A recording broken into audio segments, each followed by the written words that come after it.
This meeting is called to order. I need a motion to come out of exec session and to go into open session. Mike Cerny, second. Ms. Piccirillo, any questions? All in favor? Opposed? Motion's carried. Please stand for the Pledge of Allegiance in a moment of silent meditation.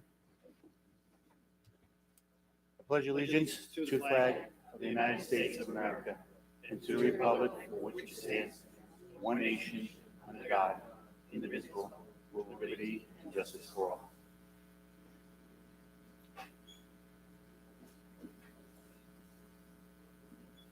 Thank you. All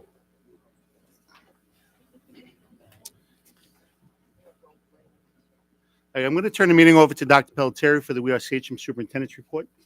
Dr. Pelletieri. President Scott, thank you so much. I appreciate it. We're going to jump right in, as we always do with our youngsters, our kids. That's the reason we're here. I'm going to ask Dr. Miller to come up.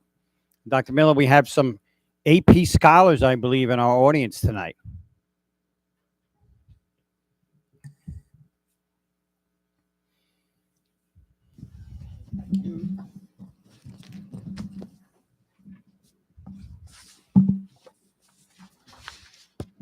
Good evening, everyone.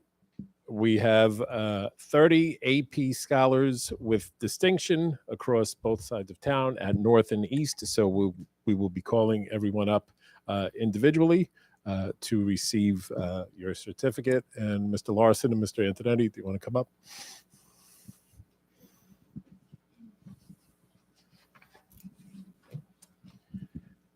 We have Lauren Abatiello, an AP scholar with distinction from Sachem East.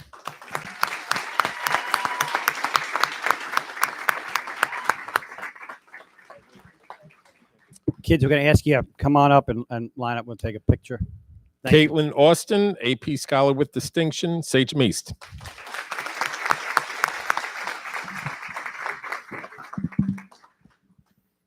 Sarah Breitenbecker, AP scholar with distinction, Sachem North.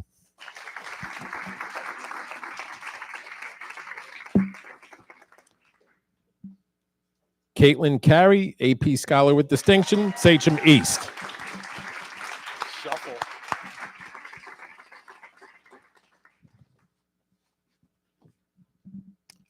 Jada Drew, AP scholar with distinction, Sachem East.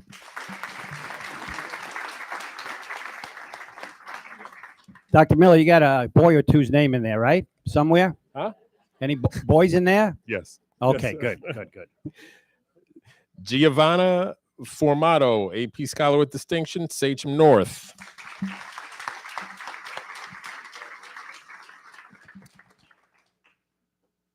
Anthony Garanani, AP scholar with distinction, Sachem East.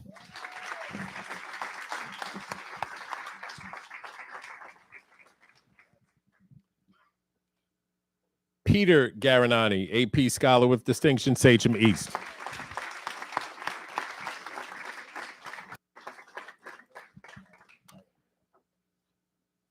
Evan Godesman, AP scholar with distinction, Sachem East.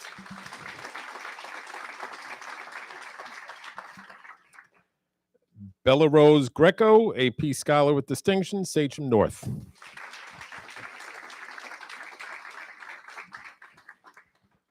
Zoe Gulata, AP scholar with distinction, Sachem East.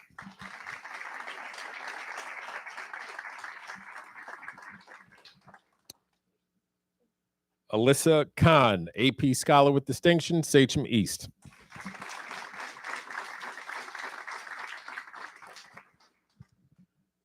Chloe LaBelle, AP scholar with distinction, Sachem North.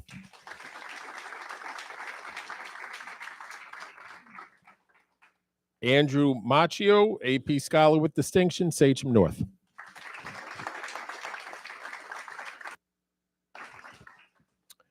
Afia Malik, AP scholar with distinction, Sachem East.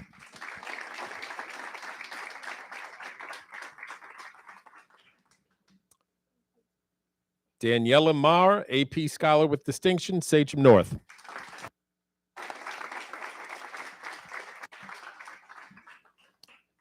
Ian May, AP scholar with distinction, Sachem East.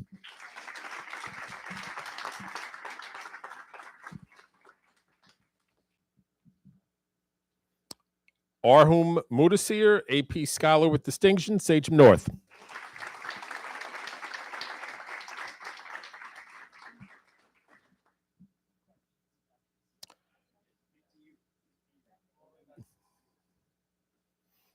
Catherine Perez, AP Scholar with Distinction, Sachem North.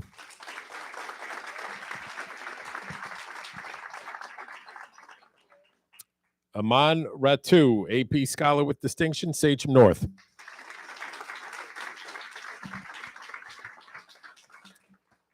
Mohid Ratu, AP Scholar with Distinction, Sachem East.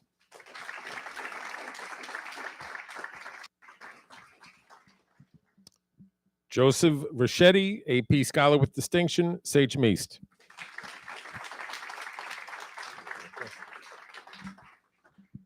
Morgan Reitman, AP Scholar with Distinction, Sachem North.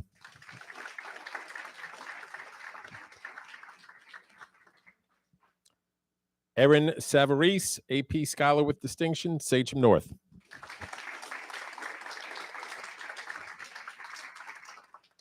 Siddharth Chef, AP Scholar with Distinction, Sachem East.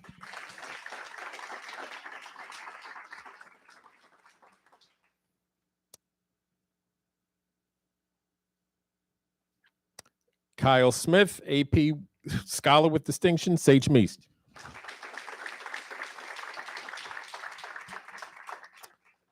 Avi Talsania, AP Scholar with Distinction at Sachem North.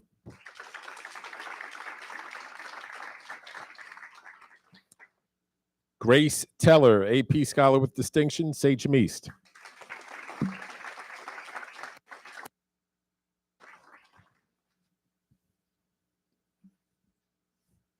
Angelina Thadam, AP Scholar with Distinction, Sachem North.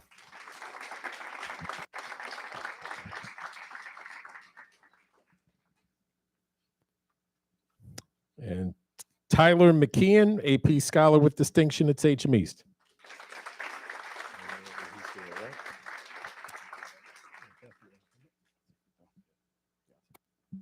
Now I'd like to ask Ms. Dolkovic from Wood to come up to present the last AP Scholar. From my student.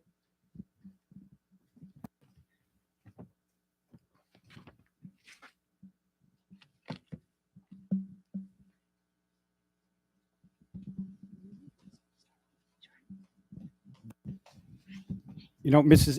Dooley, if you don't mind, why don't we do like the scholars? We'll do the AP scholars, take a picture, and then we'll move on to our next little person. Okay, we'll do that. So thank you. Yeah, she may be an AP scholar already. All right, or going to be. But let's confine it to this right now. We're going to come around, take a picture, and congratulations. Yeah, come on up, and then come. Yeah, and then come in front. Some in front. In front.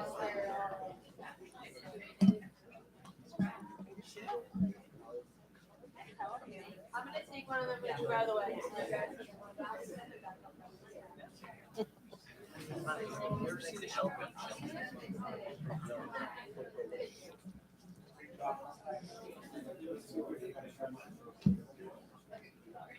Okay, guys, let's right here first, and then we can separate. 1, 2, 3.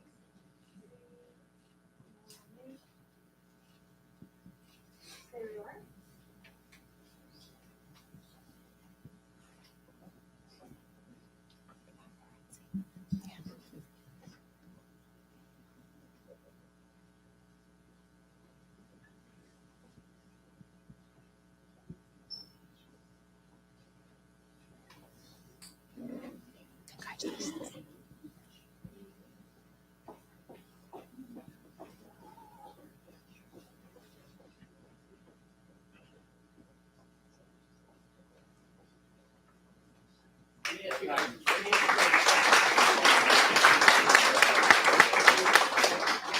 Real quick, this group of scholars here. How hard was that?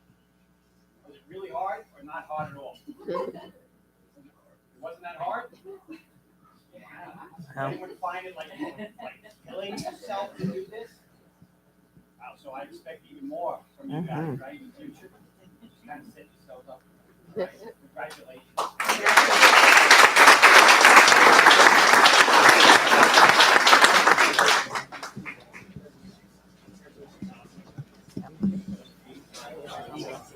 Okay. My son is how you kitchen table and we're constantly bumping off. Yeah, I see.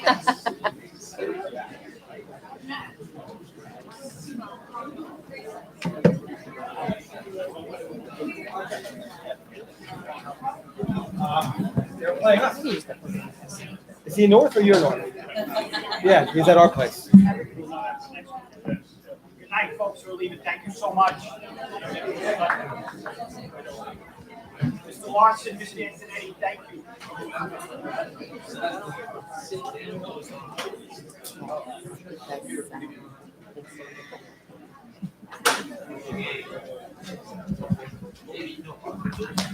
Now you can come up. So it's right.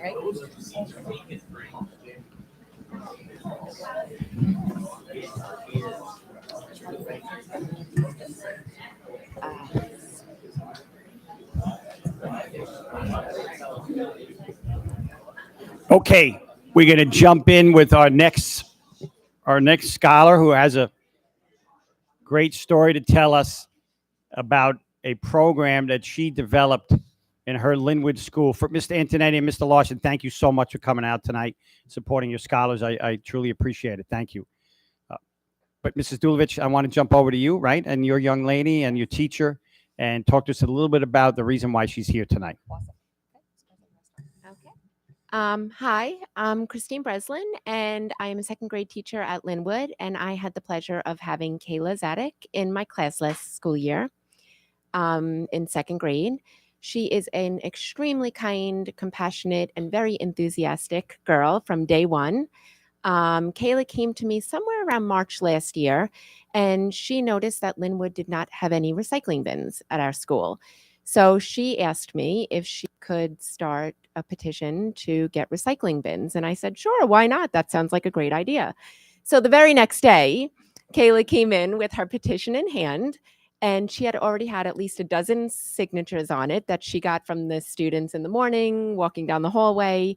And she asked me if she can get the rest of the second grade at lunch. So I said, that sounds great. She came in with the entire second grade signature at recess that day. And at that point, she asked me if she could meet with Mrs. Delovic to discuss taking her petition further. Okay, so when I met with Kayla, we discussed the importance of trying to get as many signatures as we could, right? So I said, oh, why don't we try maybe going to third, fourth, or fifth grade, right? So Kayla's like, oh yeah, I'm ready to do it, right? So then that afternoon, I went to the classes and they said, oh, I just want to let you know, Kayla's going to be popping in to talk about her petition. They're like, she's already been here. We've already signed her petition. So she really took the initiative and she went and got her petition signed. And then we talked about next steps, right? We said Brookhaven Town had a recycling program. And we said, all right, let's maybe write an email or a letter to Ed Romaine, the town supervisor. So you went home and your parents helped you write that letter, right? And then we came in and we sent a nice email to him. And that day, that very same day, he called me up personally and he said, I want to come meet Kayla. I want to hand deliver those bins for you and the school. And he did. So he came, I guess about a week or so later, and he brought like 7 sets of bins for all our hallways. And he actually did a lesson with his team, with Ms. Breslin's class. And they really talked about recycling and the importance. And he was just so proud of you and all your initiative in getting this program started. And I can tell you that not once did this second grader hesitate to go into fifth graders and talk about what she was passionate about to kids that were much older than her. So you would think that you'd be intimidated, but not once. And just so you know, you see the smile right here. Every single day for a whole year, I got that. That's exactly what she looks like. I'm going to guess that's how she got so many signatures, by the way, also. How are you going to say no to that?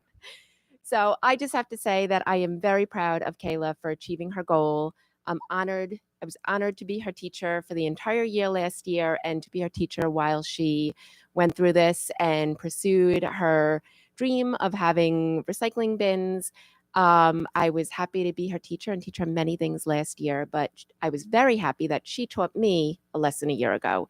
And she taught me that with a dream and hard work and lots of dedication and perseverance, that anyone can make a difference. So thank you, Kayla, for allowing me and Mrs. Delovic to be a part of your journey and for being an inspiration to everyone.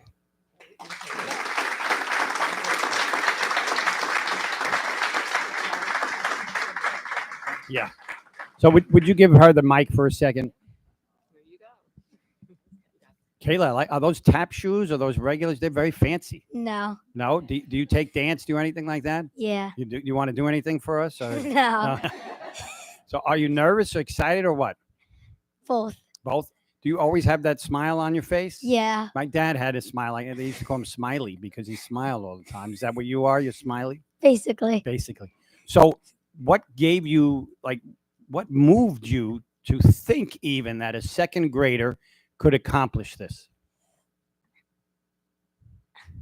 One day when we were having lunch, we were just talking and then it just popped into my head. Wow. So there's a lot of scary big football players behind you. See them? You think you could ask them to work on a recycling program? Would you be too scared to? No, I could do that. You could do that?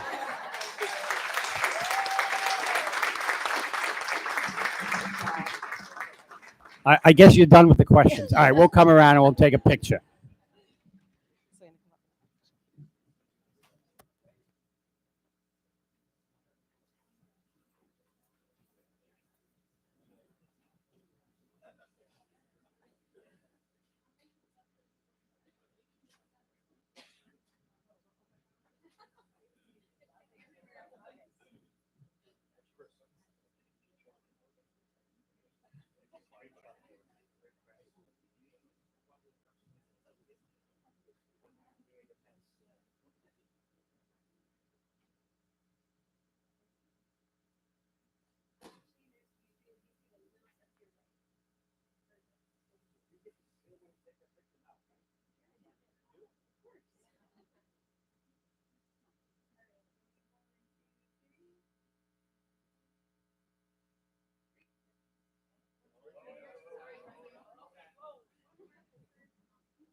Thank you very much. We are going to transition right now to, I'm going to jump a little bit out of order there. There is a presentation on board goals, but next I'd like to do our financial statement presentation. Ms. Sarakis, can you introduce our guest and what's going to happen? Sure. This is Brett Jensen from EFPR. He's our the partner for the external audit firm, and he's going to present the results of the June 30th, 2022 financial statements.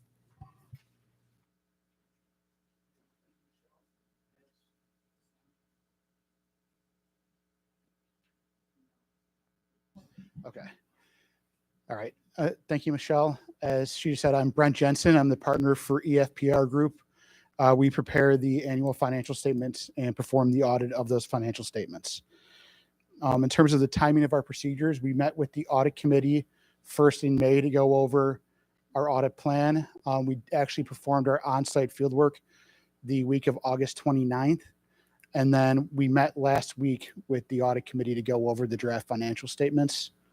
And once we get your approval tonight from the board, we'll be able to finalize the financial statements, which I hope can happen tomorrow.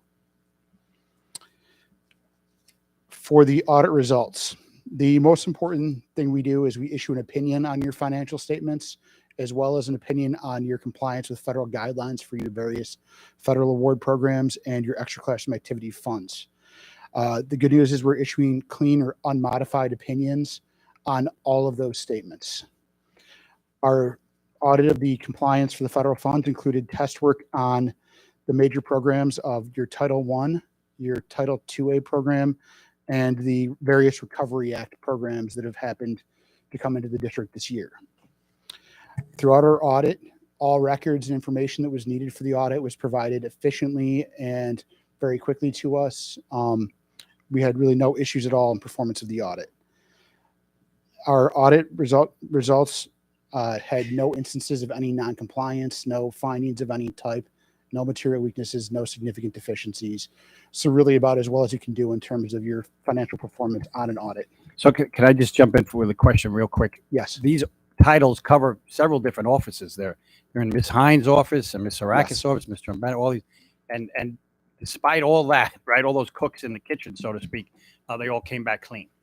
Yes, and not only do they cover multiple offices in terms of the actual oversight of the awards, the reality is you're digging in even further because of what's involved in those programs.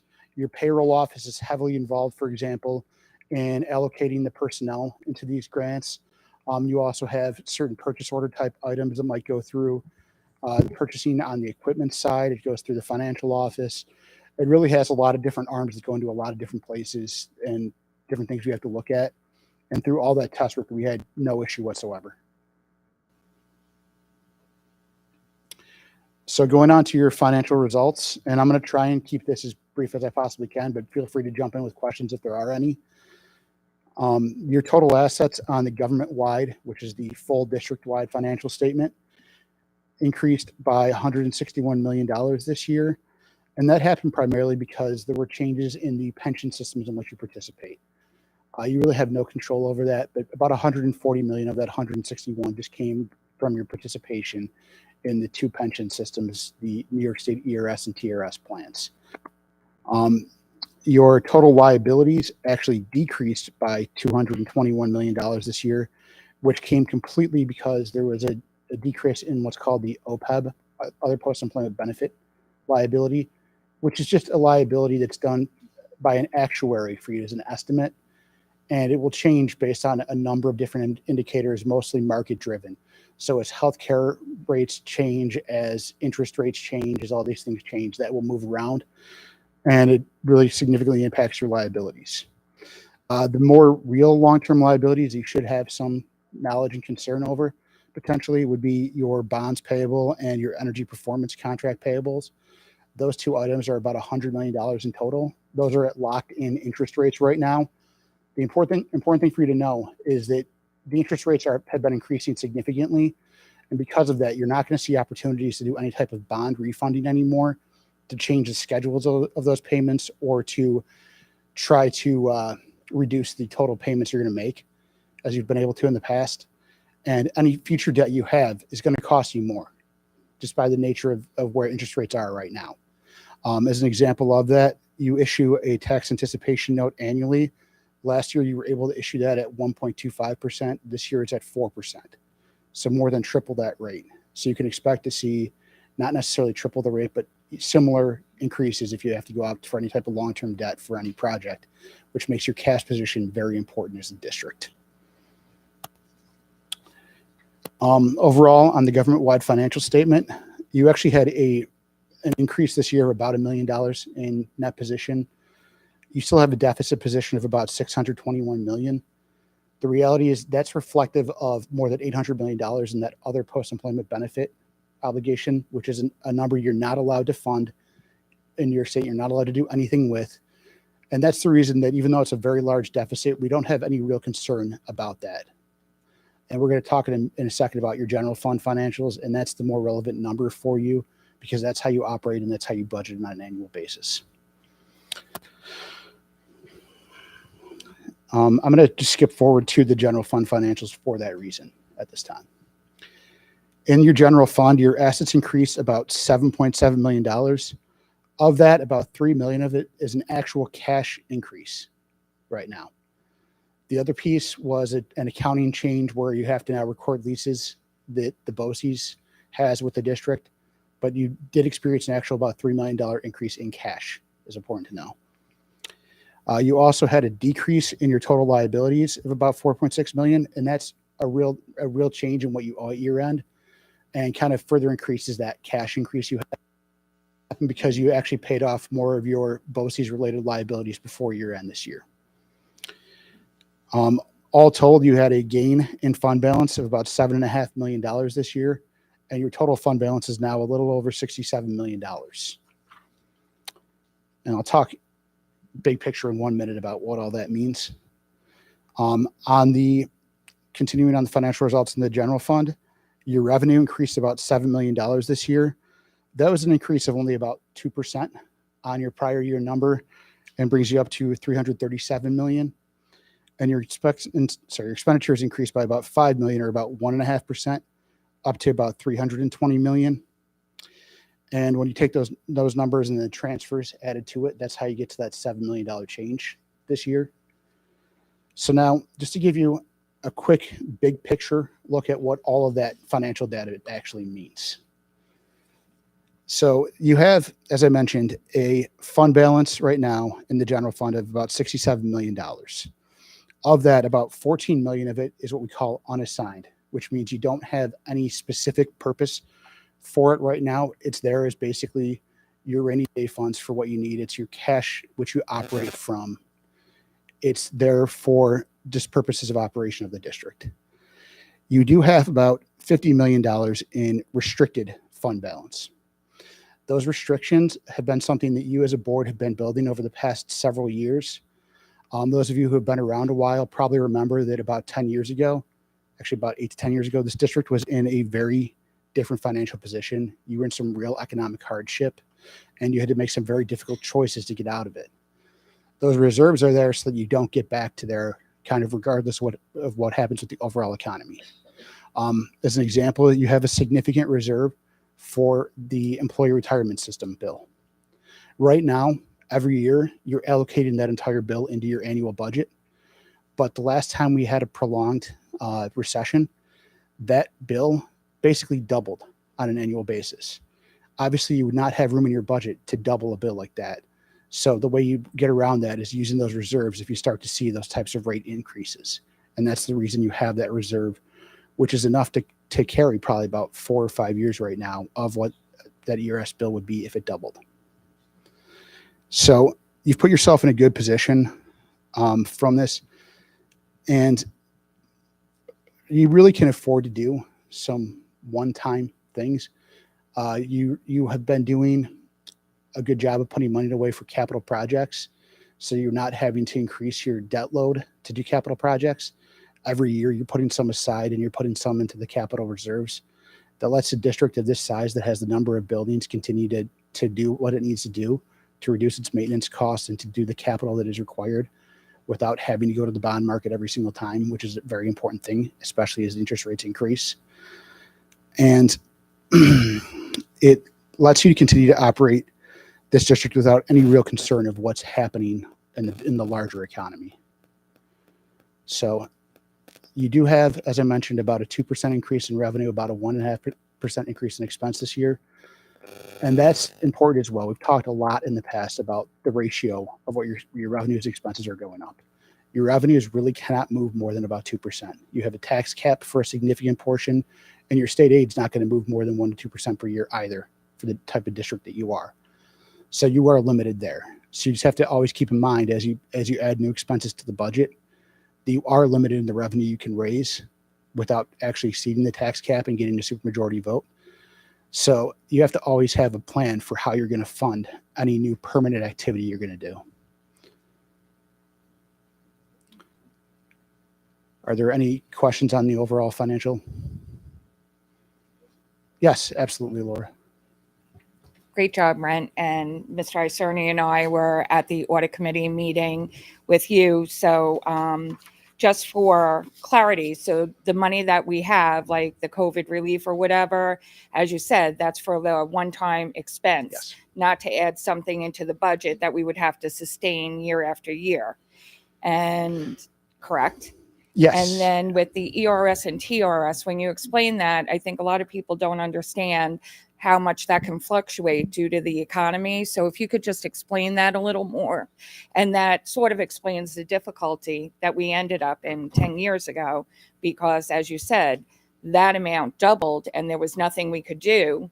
And so if you don't have reserves to take from, you're taking from your operating budget because there's no other way to fund it.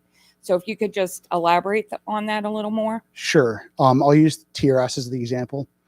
Right now, you're paying about, I think it's 9.8%, I think was last year's number, of the total teacher's salary that's in the district as your contribution to the TRS system. Teacher retirement system, yes. So for the teacher retirement system, you're paying about 9.8% of whatever the teachers earn as qualifying wages. At the worst point in the economic collapse that happened back in 2008 to 2010, I believe that off the top of my head that number reached about 17%. Thought it was 18, but I'll go with you. I think it was 17 point something, but yes. But yeah, exactly. So it was near doubling that. And when you're talking about 10% of a number like the total teacher's salary, which in reality is greater than 80%, is probably approaching 85% or so of the total expenses of the district, you're talking about a very significant number. And you're talking about something that when you're talking about a 2% revenue gain and an annual 1.5% expenditure gain, no matter what you do, just from your CBAs and from other similar items, it's a number that you really can't possibly put into your annual budget right now. And the only way to cover that type of gain, if you have it, is from these reserves or by cutting something else from the budget. So having those reserves becomes important for that reason, because it's been a long time now since we've had that type of economic position. But I think a lot of people think we are trending there right now. Right. And that's what I was just going to say. So in your expert opinion, based on the inflation, everything that's happening in the economy, along with the rise of interest rates, you think that that's where we're heading, even just based on, like you said, the TAN, what it went from 1 year to another. So, and we would need reserves to weather that storm that's going to be coming. Right.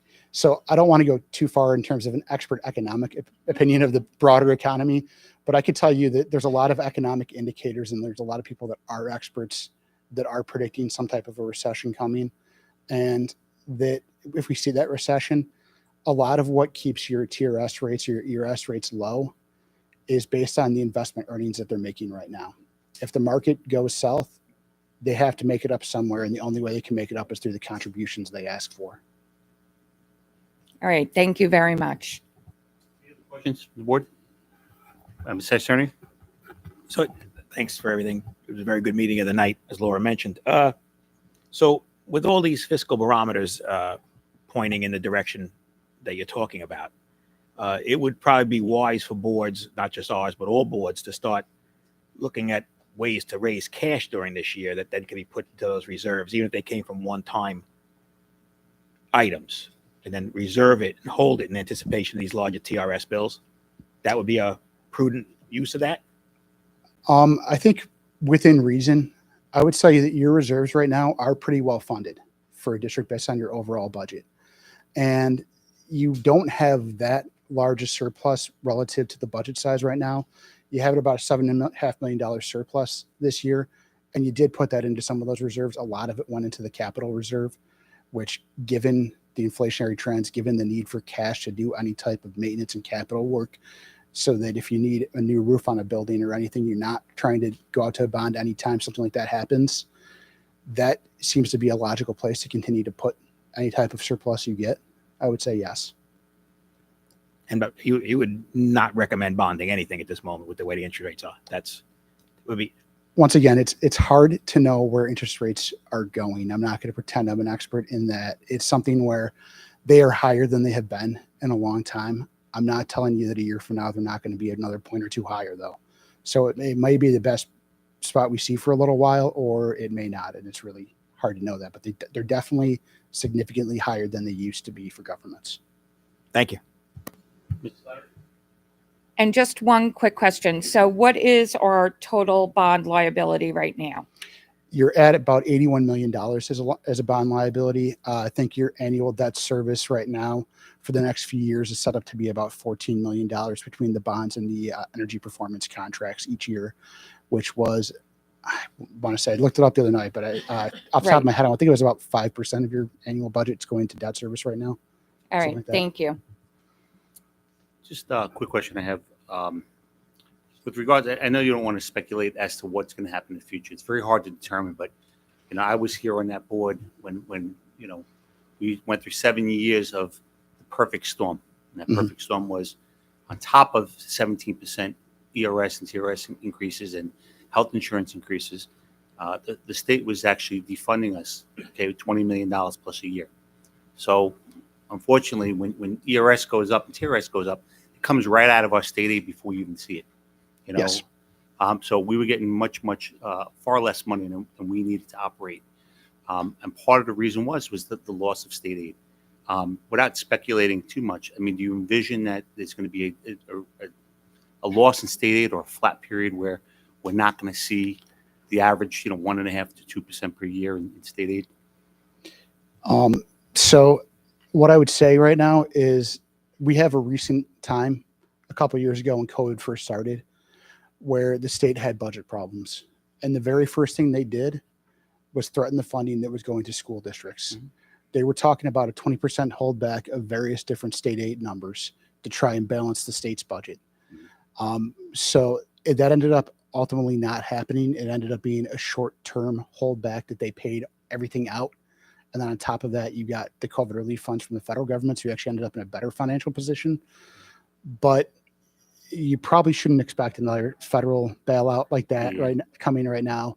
And if the state does see those types of significant financial hardships again, it has been in their history that they have gone after some money back from the school districts. It's just such a significant part of the state's budget. It's one of the few places that they can go to where they're not directly cutting state employees and still get a significant savings back. That's the interesting thing about that whole time was the state didn't touch their reserves at all. No. They kept their $2 billion intact and pretty much hurdled school districts. So hopefully we never have to go back there. But thank you so much. Any other questions from the board? No. Thank you so much for coming out and providing this information, and we look forward to to future reports. All right. Thank you very much. Thank you.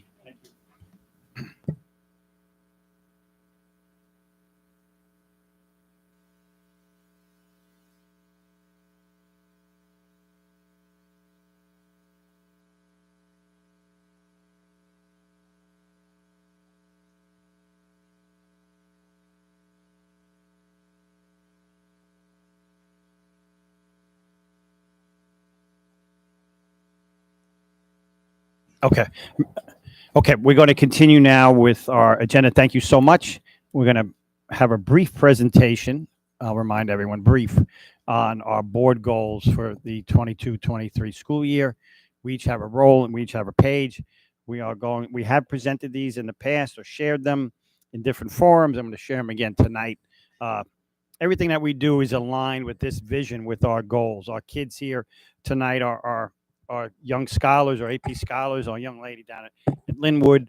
I see many of our athletes are here tonight as well. Everything we do is for our kids and is part of a vision or a goal that we have for our students. And everything that we act upon should align with those goals. So we're going to jump in. We have 6 major goals. We're going to go through them again quickly, but so that people can understand what it is that motivates us and why we make the decisions we make. So can we go to goal 1, please?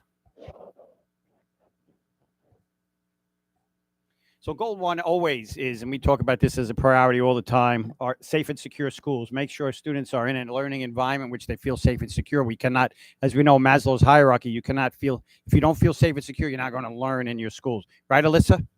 We want our students to feel safe and secure. So make sure that they feel that they are in a place where they can learn, that there are trusted adults that care for them and will be there for them. We are assessing our school district-wide with a threat vulnerability assessment, checking all of our buildings, all of our policies, all of our approaches to safety and security. That is ongoing. There'll be an ongoing report for the community as we move forward. We're working with the District Attorney's Office, the Sheriff's Department, and Suffolk County Police Department on a Safe Schools initiative, working together to make sure that we have safe environments for our students. We are looking for provide any training that is necessary for our guards to help them in their job and in their work. We're starting to, Ms. Trombetta has visited our schools. She's working on a security application called the Rave app, which will allow our teachers to tap in. You don't need to call 911. It will go automatically 911. We have a memorandum of agreement with the county that their police can go right into our phones, use them as a camera. There's microphones. We might be able to turn that on as well. This app will allow us to have a immediate line into the police department. God forbid we ever need to. We have provided iPad security devices for our security team at booths and for when they patrol the perimeters of their buildings. We're looking for a code of conduct, a transition from a code of conduct to a code of character. Again, when we work with our young people, we want to raise young people of character, not young people of conduct. That's the quick and dirty way that I think of it in terms of that piece there, trying to, again, instill character in our young people. Our social emotional program is very important to us, our mental health, and we look for indicators of risk factors, students that are in distress or any adults in our buildings that might be in distress in our community, and how we might go about supporting them with our mental health program. We have elementary and middle school, high school counselors. We want to make sure we're meeting the transitional needs of our students. Dr. Miller has done a lot of this work already, beginning in grades 5, transitioning from grades 5 to 6. That's a big leap. And again, from grades 8 to 9 is a big leap as well, making sure we support our students across those transitions. The Administrator for College and Career Counseling, that's Dr. Miller. He has oversight of all of our counselors and is playing a role in our child study team process. That's a process we have at our elementary schools where we look to support our students. We're bringing that to the high schools and the secondary schools as well. And we have a partnership with Northwell. We had a presentation from them last year. We have on our website now a lot of benefits from Northwell. I know, Ms. Hines, you sent out something yesterday, a flyer to the community for parents around supports with mental health for our community, again, all through the Northwell partnership. And that is something, this will be on the website tomorrow, and you'll be able to link right to see the partnership that we have. And lastly, just for this first goal around safe and secure schools, I have spoken with our teachers and our staff, our administrators, around trying to develop a culture of caring, making sure that people know, the students, the adults, everyone in this community, that this place, the Sachem family, cares about you. We are here for you, and we want to support you. If you're ever in need or crisis or know someone that is, know that we are here and looking to support all of our students and our families in our community. So that's goal 1. That's what motivates us. Why do we have a threat vulnerability assessment? Because we want safe and secure schools. That's how those pieces all tie in together. So, 2. Ms. Hines, I think you're going to do goal 2 for us. Hello, good evening. Can you hear me? Yes. Okay, thank you. So goal 2, again, I feel like we've presented this quite a bit, but I'd like to go through it quickly with everybody. Is just, again, enhance student achievement, quality of instruction, and our leadership skills, that consistency of programming across our school buildings. Okay. I hear you, but yeah, I think we're not hearing you through the mic, which is good for the live stream, Aaron. Yep. Is that better? Yep. Okay. Okay, going back, goal 2, enhancing student achievement, quality of instruction, and our leadership skills. So just that consistency and dynamic programming for our curriculum across all of our school buildings. We're going to set out to construct a new 5-year strategic plan with all district stakeholders. We just gave our presentation at the end of last school year to let you know the one that we began in 2017 and 2018 and all the results from that. We're looking forward to that. A wish list, so to speak, is what we're looking for to plan. This will include also crafting a portrait of a Sachem graduate. So what skills, what background, what experiences do we want all of our Sachem students to own by the time that they leave us and graduate into the world in either college or career. We're going to continue, as always, to monitor our curriculum programs and resources being implemented so that they are consistently done and implemented across our buildings to ensure common experiences for our Sachem students. This will include field trips and activities of sorts. We will continue to review and revise our administrative accountability coach positions. If you remember, we added these about last year, or actually almost 2 years ago, following our pandemic, in that we wanted to make sure that we had additional oversight of just looking at those learning gaps and social and emotional needs of our students. And this year, we also added curriculum leaders. These are our administrators who are taking on additional roles for us which is very, very helpful to us at the district office level. And again, just looking at our quality of programming and data usage for differentiation of instruction K-12 now. We're also implementing and monitoring our new 9-period day. And if you remember last year, Ms. Trombetta and I oversaw a committee of stakeholders that really worked hard with all of our chairs and our school building leaders to ensure that we were looking at different course electives, additional supports for our middle schools and our high schools. We're also going to look to launch finally our Seal of Civic Readiness. And so these are the experiences that our students have coming out of the elementary schools, moving into the middle and then into the high school, working with government service, different opportunities and projects, capstone projects beginning at the 7th grade, all the way moving up to our AP capstone program in the high school. We're also going to look to expand on our ICT or our inclusion class offerings, co-teaching for our special needs students at higher course level at the secondary buildings, high school in particular, as we see more and more supports for our students in our middle schools and stronger skills from our students with our new math units that we've had in our elementary schools that we're finally realizing coming into the middle school. We expect that students will be able to perform at higher levels, and we'd like to give them supports for that. Okay, goal 2 continued.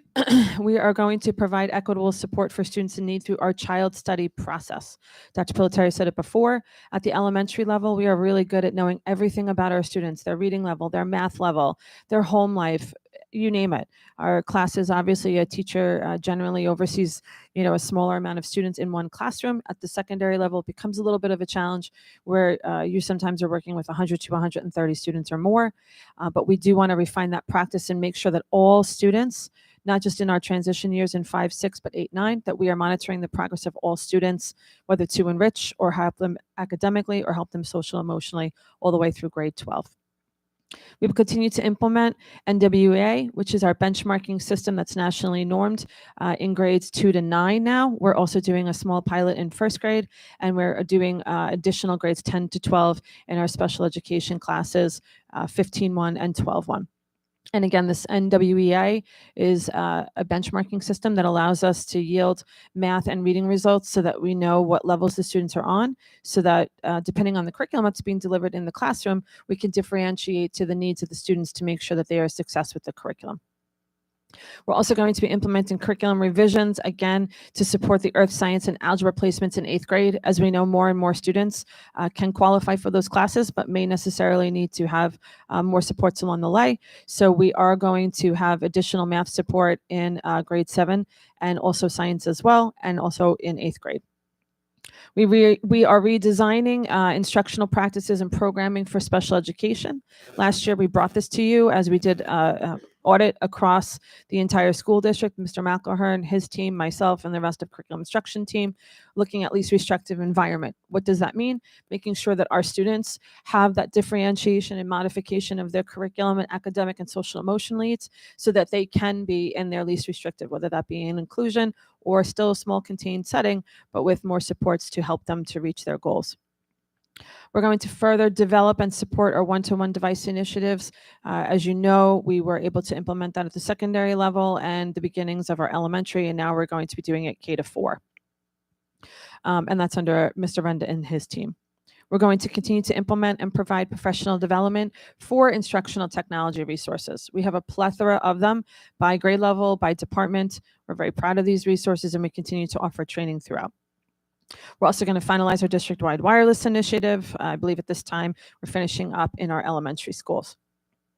We're going to complete the implementation of our AP Capstone program. So before you heard me talk about our Seal of Civic Readiness program, this is sort of like our culminating experience leading into senior year, where we hope to plan for further, almost like dissertation experiences for our seniors.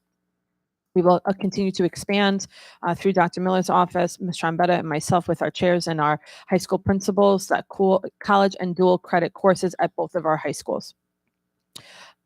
We're going to expand on student representation to inform all of our programming. Prior to the pandemic, we used to conduct something called our student roundtables, where we would meet with teams of students in each of our secondary and our elementary buildings, and we'll be going back to that again later in the fall to just hear about their experiences, their needs, and their wants. And they will also be joining us, I'm happy to say, in quite large numbers in all of our board goal committees, as well as our 5-year study committee as well. Ms. Trombetta? Goal number 3 is to improve parent, community, and staff communication. I think the importance here is to build upon our community relationships and engagement. A lot of these goals come from the feedback we receive from the community and what we're hearing from the parents and the students and the staff. We're going to increase the engagement of our community in the use of social media by spreading our message using Twitter, Instagram, our web pages to show all the wonderful things that our students and staff are doing on a daily basis. We're going to educate and assist our families with free and reduced lunch applications, utilizing our social workers and school counselors to assist families that need help with that. Expand upon our parent workshop opportunities on things that are happening, whether they be virtually in person. We already did the Cliff Lent one about school safety, and next week we're doing Ryan's story next Tuesday night to share things that the students should be aware of, as well as our community and parents. Patty, is that live? That is going to be live on YouTube as well as in person. And it's where going is to be that? held Is that at East? Samoset. At Samoset at Here. 6 o'clock. Yes. 6 o'clock next Tuesday. In the auditorium. Thank yes. We're going to appoint Board of Education Committee members selected to represent the community on different board education goals. We're going to introduce Otis virtual platform, and that we'll be able to find because we've updated our website in the Clever box on the main page, and that will offer different professional development for community members as well as our own staff. We're going to continue to publish the quarterly Sachem Family Brief newsletter with different resources through Northwell. Again, that is another point we will have on the main page for parents to access more easily. It'll be under Northwell Health on the main page and on one of the 4 boxes. We're going to continue with our Family Connect nights, which will now include monthly themes and resources to help families engage and get more in touch with what's going on in the schools. We're broadening the district's business alliance to develop school and business partnerships, especially at the 2 high schools, offering students the opportunity to see all the different job opportunities that are out there in our community and give them the opportunity to do internships and summer jobs. And we're going to continue, of course, to build our partnerships with the PTA Council and the SEPTA, which are such key components in everything we do.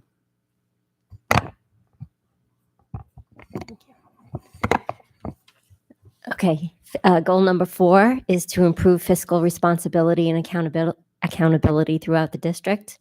So as we just heard from our external auditor, the first action item, continue to monitor and manage district reserves to ensure long-term financial stability. We will monitor and evaluate the ESSER and ARP. These are our federal grants to retain as many programs and staff members as can be supported by future budgets. We will complete the voter-approved capital projects and continue the process of identifying and prioritizing the needed improvements, renovations, and repairs. We'll maintain transparent and sustainable budgeting process, prioritize staffing going forward, such as counselors, grounds crew, security, and possibly a director of the arts, and also evaluate long-range demographic study, the long-range demographic study that is prepared by BOCES for us for enrollment projections and make recommendations for staff and building utilization.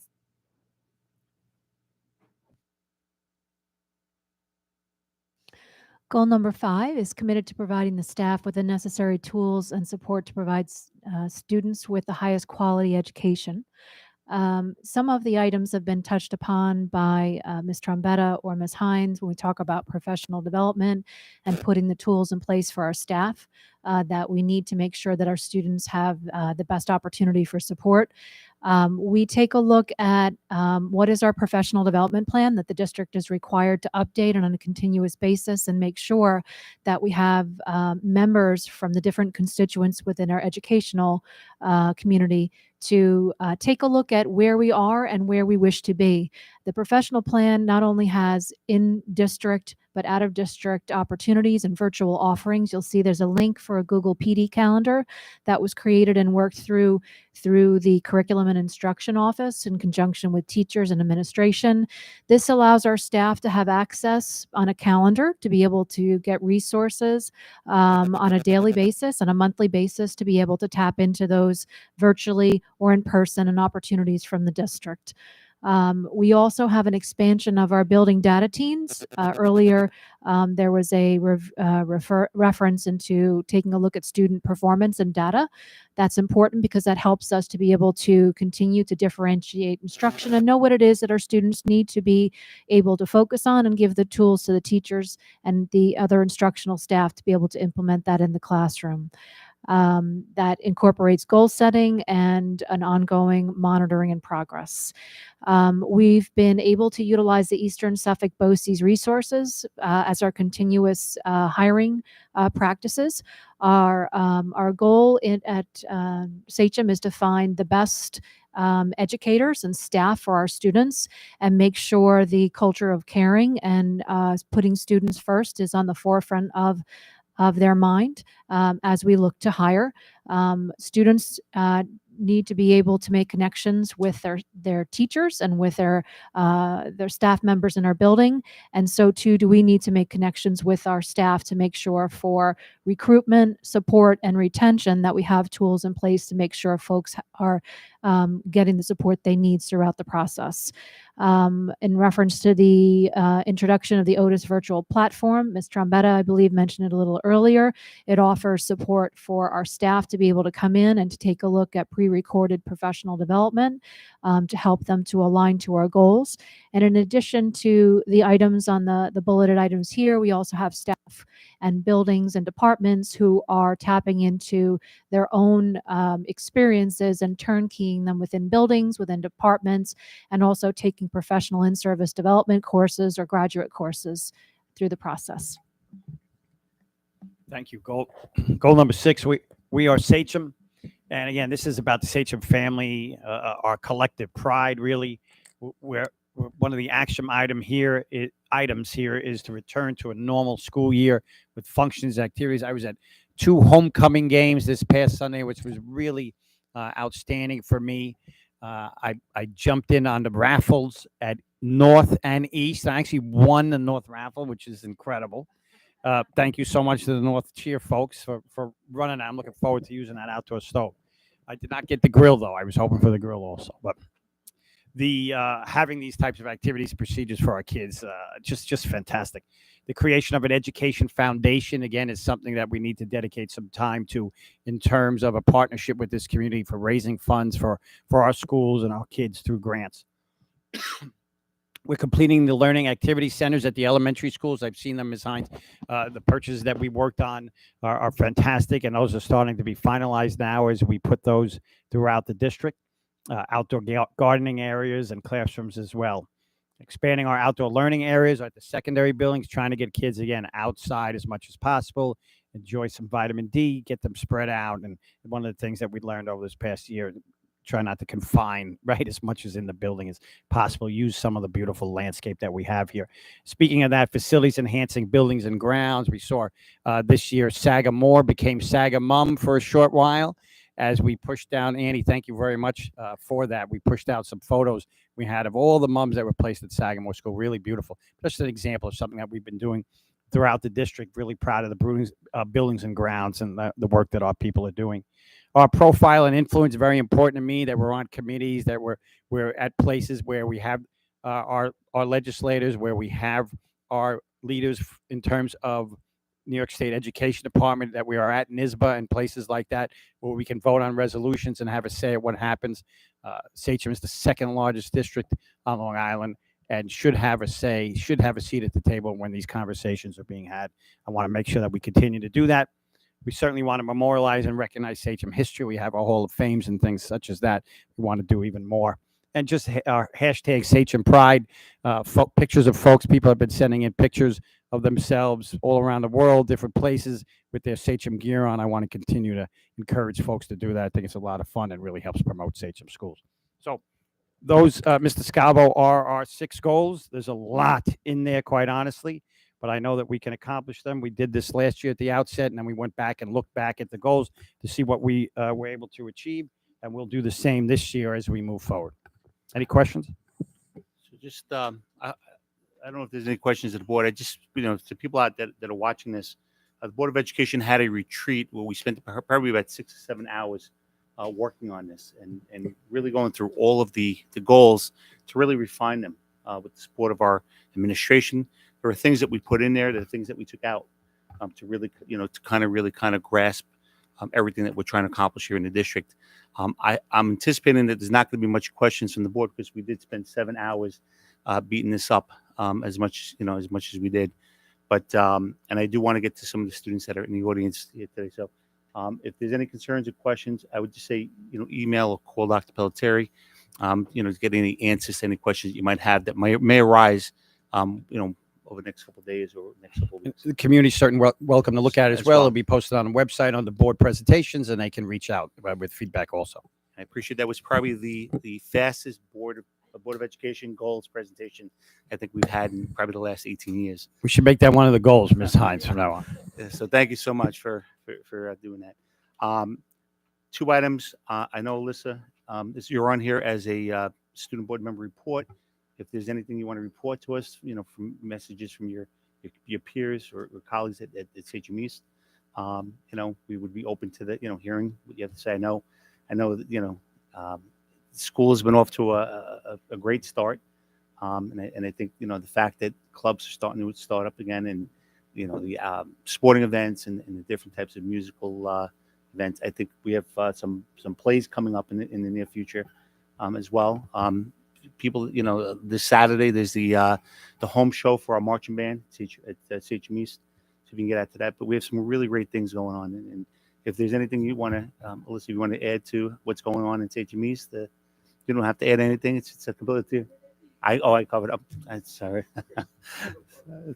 I'll just mention that Matthew is not cutting, right? He has a volleyball game tonight. Speaking of, right, sports starting and things such as that. So he could not join us this evening. And last, the approval of the minutes. I just want to get this done, and we're going to bring the visitors up to speak. We have the approval of minutes from September 21st, 22. Any motion, please? Matthew Bauman, motion second. Alex Piccirillo. Okay. Questions, concerns? All in favor? Opposed? Motion's carried.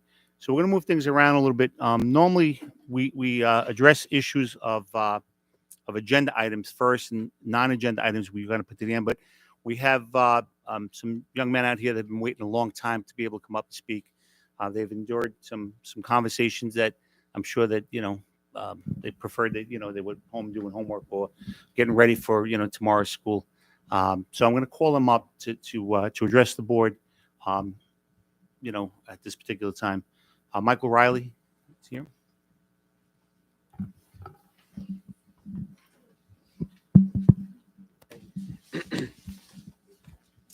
Good evening. My name is Michael Riley. I'm a member of the Sachem East football team. I'm here tonight speaking on behalf of my teammates. I've known Coach Canone for 4 years. Through those 4 years, he has been a role model and has changed my life in many ways during this short time. Coach Canone has helped me become a better man and athlete. He's not only taught me to always do the right thing and to respect others, but to be the athlete I am today. I know many of my teammates would say the same too. He has helped me become a better student by helping me stay on top of my grades and be efficient in the classroom. He's helped me become a better football player by teaching me discipline, focus, and helping me develop a good work ethic. Over these 4 years, he has taught me all these valuable aspects that are necessary for life. Coach Canone has been in the Sachem community for a long time. He is valuable to our community, school district, and the football team. He knows how to have fun with the team and how to be serious. He has really helped the culture here. Although all my teammates aren't here today, I can confidently say that he has helped all of us, especially the ones in this room today. When I first met Coach Canone, it was my freshman year, and I knew he was a unique person. He was filled with energy at all times, ready to work and help us become the best versions of ourselves, which is exactly what he has done for all of us. He has helped us raise the bar as men, not just on the football field, but off the field too. Through the times I've spent with Coach Canone, I've learned many valuable lessons.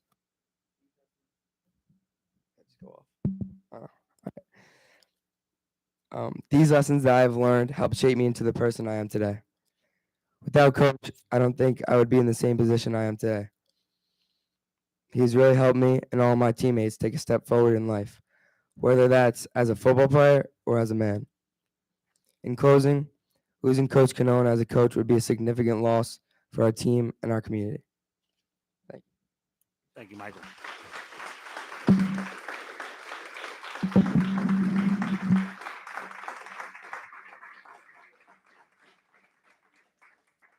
Jack Ventura.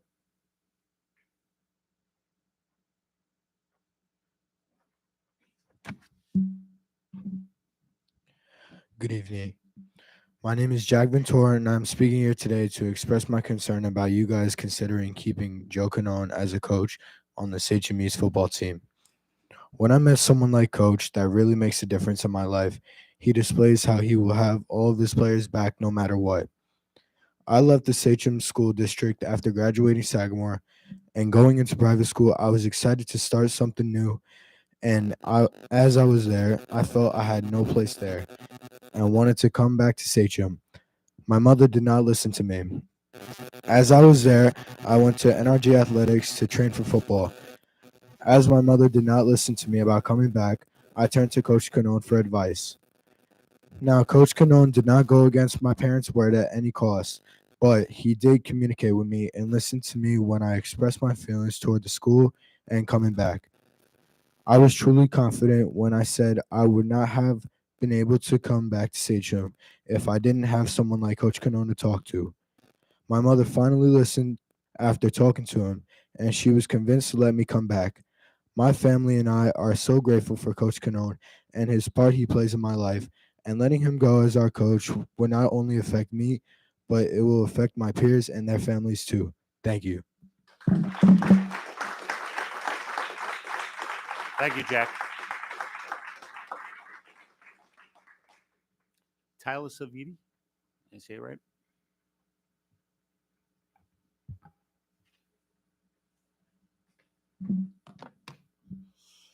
Over the years, Coach Canome has helped me through a lot.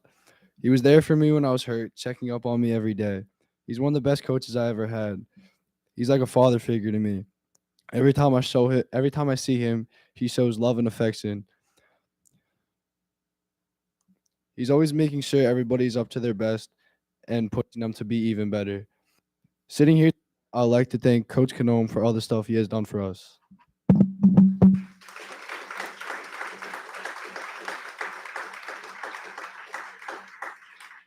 Thank you, Tyler. Azariah De La Cruz.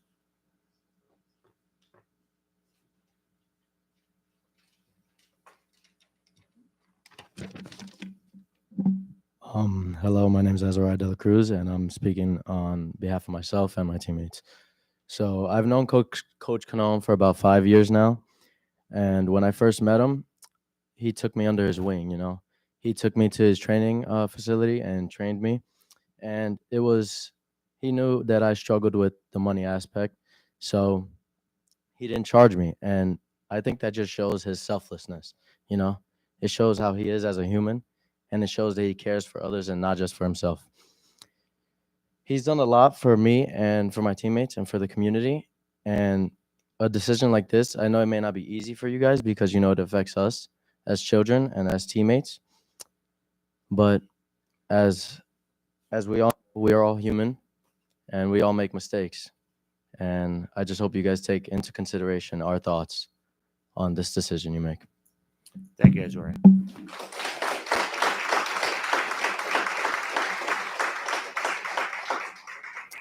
Segura Mileto. Yep, come on. Good evening, everyone. Forgive me, it's been a little bit since I've been here. I want to thank all these kids. I know this isn't easy. Speaking publicly, it's hard. I get it. Never thought I'd be in this position advocating on behalf of a Sachem East football coach. But yet here I am, because he deserves it. He's a good man. My son suffered terrible loss like we all did. He stopped playing football. He started training at NRG, speed and agility for baseball. When he went to NRG, when he met Joe Canone, that gave him a safe place, a place to feel vulnerable, a place to open up. Joe Canone was there for my son at moments when my husband and I couldn't be. He gave my son confidence and the courage to take the steps to step back on a Sachem East football field. It would be a disservice to this district to lose this man. You're talking about safety. He puts these kids' safety first every time, whether it's in his training facility or whether it's on that field. He cares about these kids. He cares about this community. He has a business in this community where he trains our athletes. He's not just their coach. He's their therapist. He's their father. He's their confidant. Thank you for listening to my boys. Thank you for listening to me. Good night. I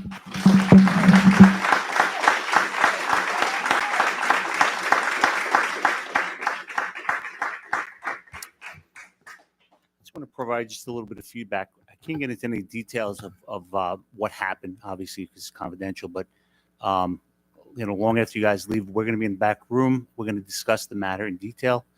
We're going to put all our heads together. And I appreciate you guys coming out and sharing your insight about the coach. It's important. It's important for us to understand exactly, different points of views and see the person through different lenses. So I'm going to leave it at that. Hopefully you guys will hear something soon, but we will be back there discussing this matter. Okay, thank you, guys.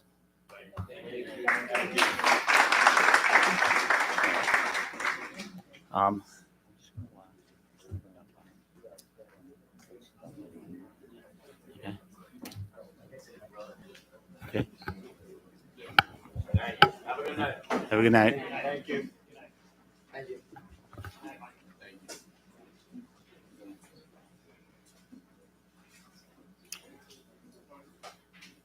We have a something on the agenda, item 8. I know that Assemblyman Smith and Legislator Piccirillo came out and wanted to speak of. So I'm going to bring you guys up to actually address the board on that one item before we go ahead and get into the agenda. So please welcome. Can we also bring Kevin Guilfoyle up on behalf of the... Absolutely, sure. Good to see everybody here. I guess we're live streaming. This is the first time I've been here since the new renovation. I love it. Very nice detail here. Sal Nicosio would be really proud.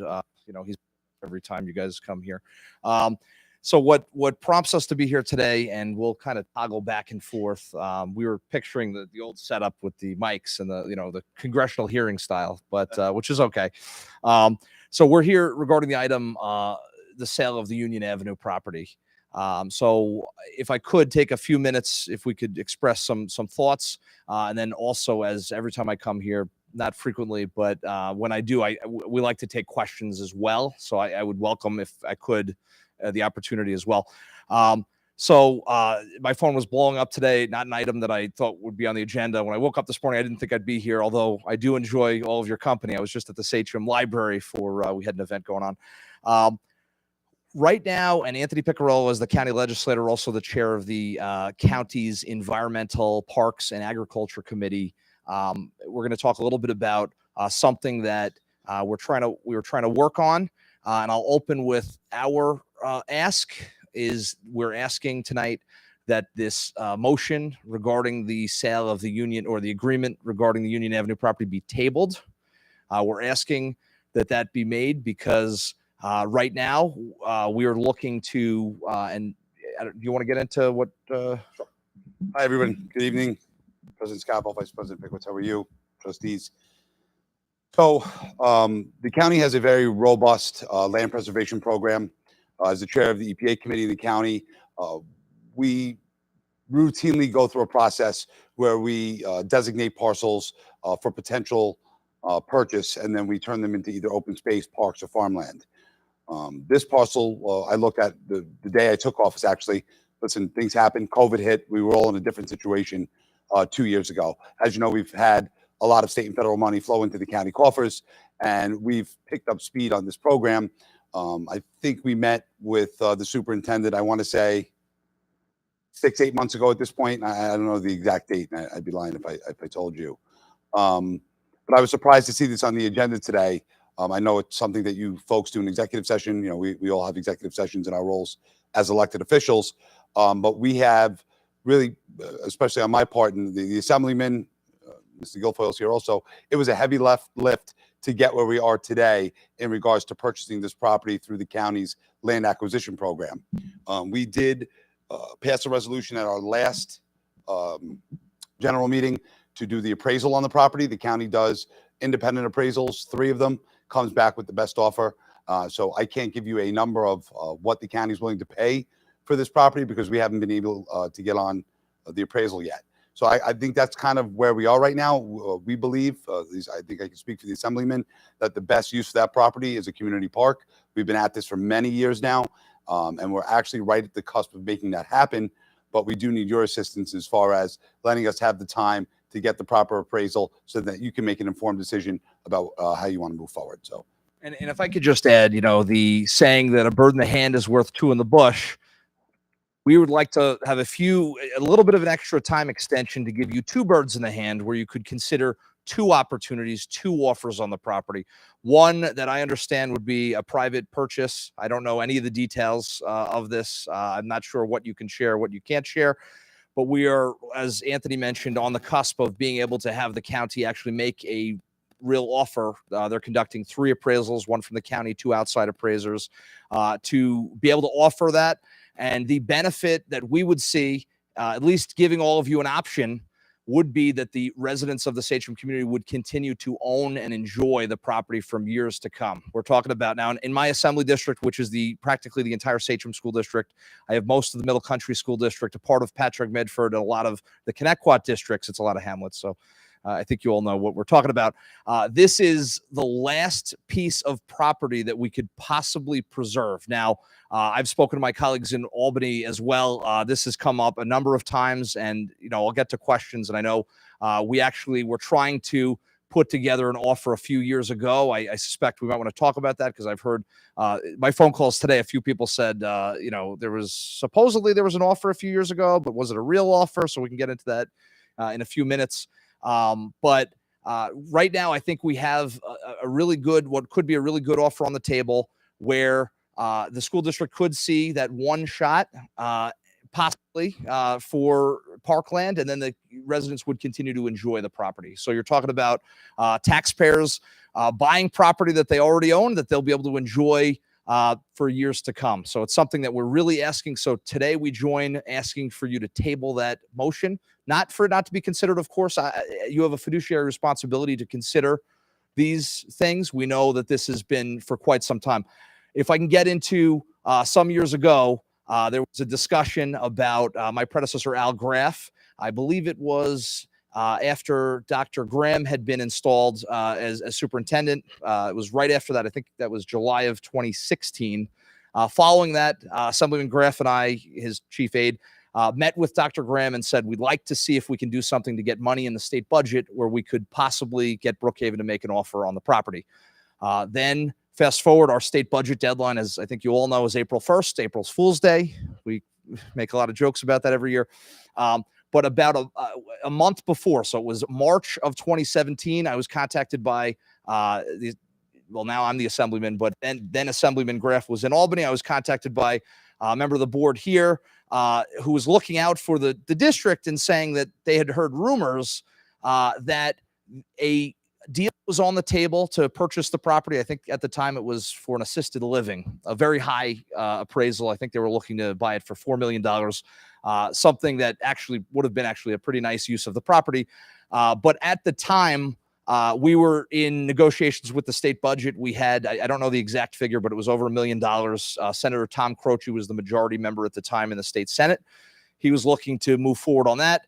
But it looked like this was a really real offer for $4 million or something to that extent. Talk about a windfall, talk about a good transition between commercial and residential property, something with predictable traffic, pretty good for our downtown, something that even the chamber at the time had thought might be a good idea. Now, again, we wanted it to be used or considered for parkland. So at that time, Dr. Graham had insisted that Assemblyman Graff at the time not withdraw that, not consider that in the state budget. So Brookhaven Town, as we go through the state budget, they have priorities. The moment we heard that probably there was an offer that was real, that was withdrawn from the state budget, allocated somewhere else within Brookhaven Town. So when we're talking about, real offers or not real offers, I can say as somebody who's involved with that was a real attempt to get an offer on the table. This one is, we are right at the precipice. We have development happening in the downtown Holbrook community. As you may know, the Midway Crossing is a proposal that the county executive is proposing at the airport and the train station. There's a lot of genesis of intergovernmental communication going on, and that includes requests from the county to both of us. Right now we're trying to seek $100 million in state grants to complete and aid in some of these Midway Crossing things. So in all of that, I have had many meetings and discussions, and the county executive, his office has expressed it's a major priority that they would like to make an offer on this property. The legislator there, which is Legislator Nick Caracappa, the chairman of the Agricultural and Environmental and Parks Committee, we're possibly very close to having these appraisals done. We'd like that to be considered. And now just to mention, this is something that, yes, sir, please. Thanks, guys. I appreciate you guys coming out. With regards to the appraisals, I think Legislator Piccirillo, you said that there was a motion made or it's already been approved to appraise. When's the timeline for that? Do we know? Or They've been trying to reach out to the school for weeks, I'm told, and we're unable to get anybody on the phone. Okay, but it's approved from Suffolk County. Approved. They're ready to move on appraisals. Yep. Okay, thank you. You're welcome. And just real fast, I follow up a couple of things Assemblyman Smith said. There is a large push to develop almost every single parcel that we have here. If you ever watch a county legislative meeting, there's always a robust debate about land preservation. We do most of our land preservation out east. For my 3 years in the legislature, we've probably protected 2,000 to 3,000 acres of land on the east end of Long Island and very little land in the west, which is our end of the police district. So when a parcel comes up like this, I see it as imperative that the legislators from the west are able to preserve land. It's a quality of life issue. It's also a clean water issue. We have a sole source aquifer. The more land we preserve, the better off our aquifer is for future generations. And I think we have a responsibility to provide that for the next 40, 50, and 60 years moving forward, especially as West End residents. The East End has, I'm sure most of you drive out east during this time of the year, you see a lot of open space. We don't have that here. It's becoming more and more dense. The pressure to develop is serious. Doug mentioned the Midway Crossing. We also have the Ronkonkoma Hub project. Downtowns are going to start to be redeveloped.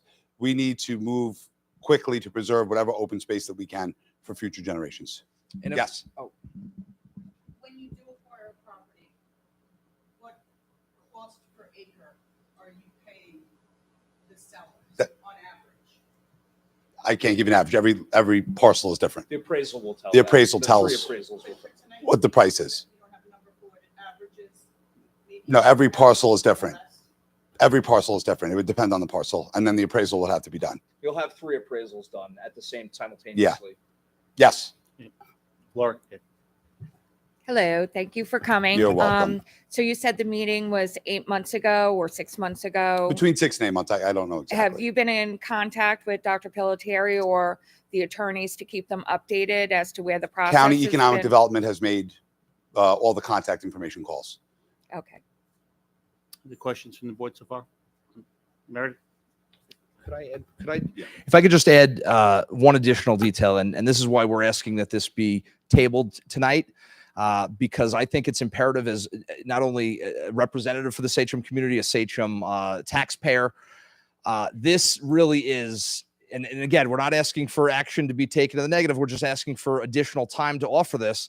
The benefits to a community park would be immeasurable. This is not something that has not been discussed. I have copies if I could submit them for the record. These were drafted. These are 2 of what a community park could look like. Drafted. Of course, that wrong direction. Thank you, Allison.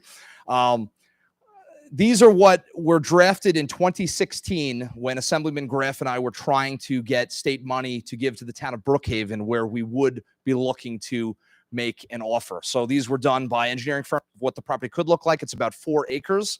Now, as somebody in government as well, and as a trustee of a $220 billion budget, I know you're all fiduciaries and trustees of a $350 million budget, significant.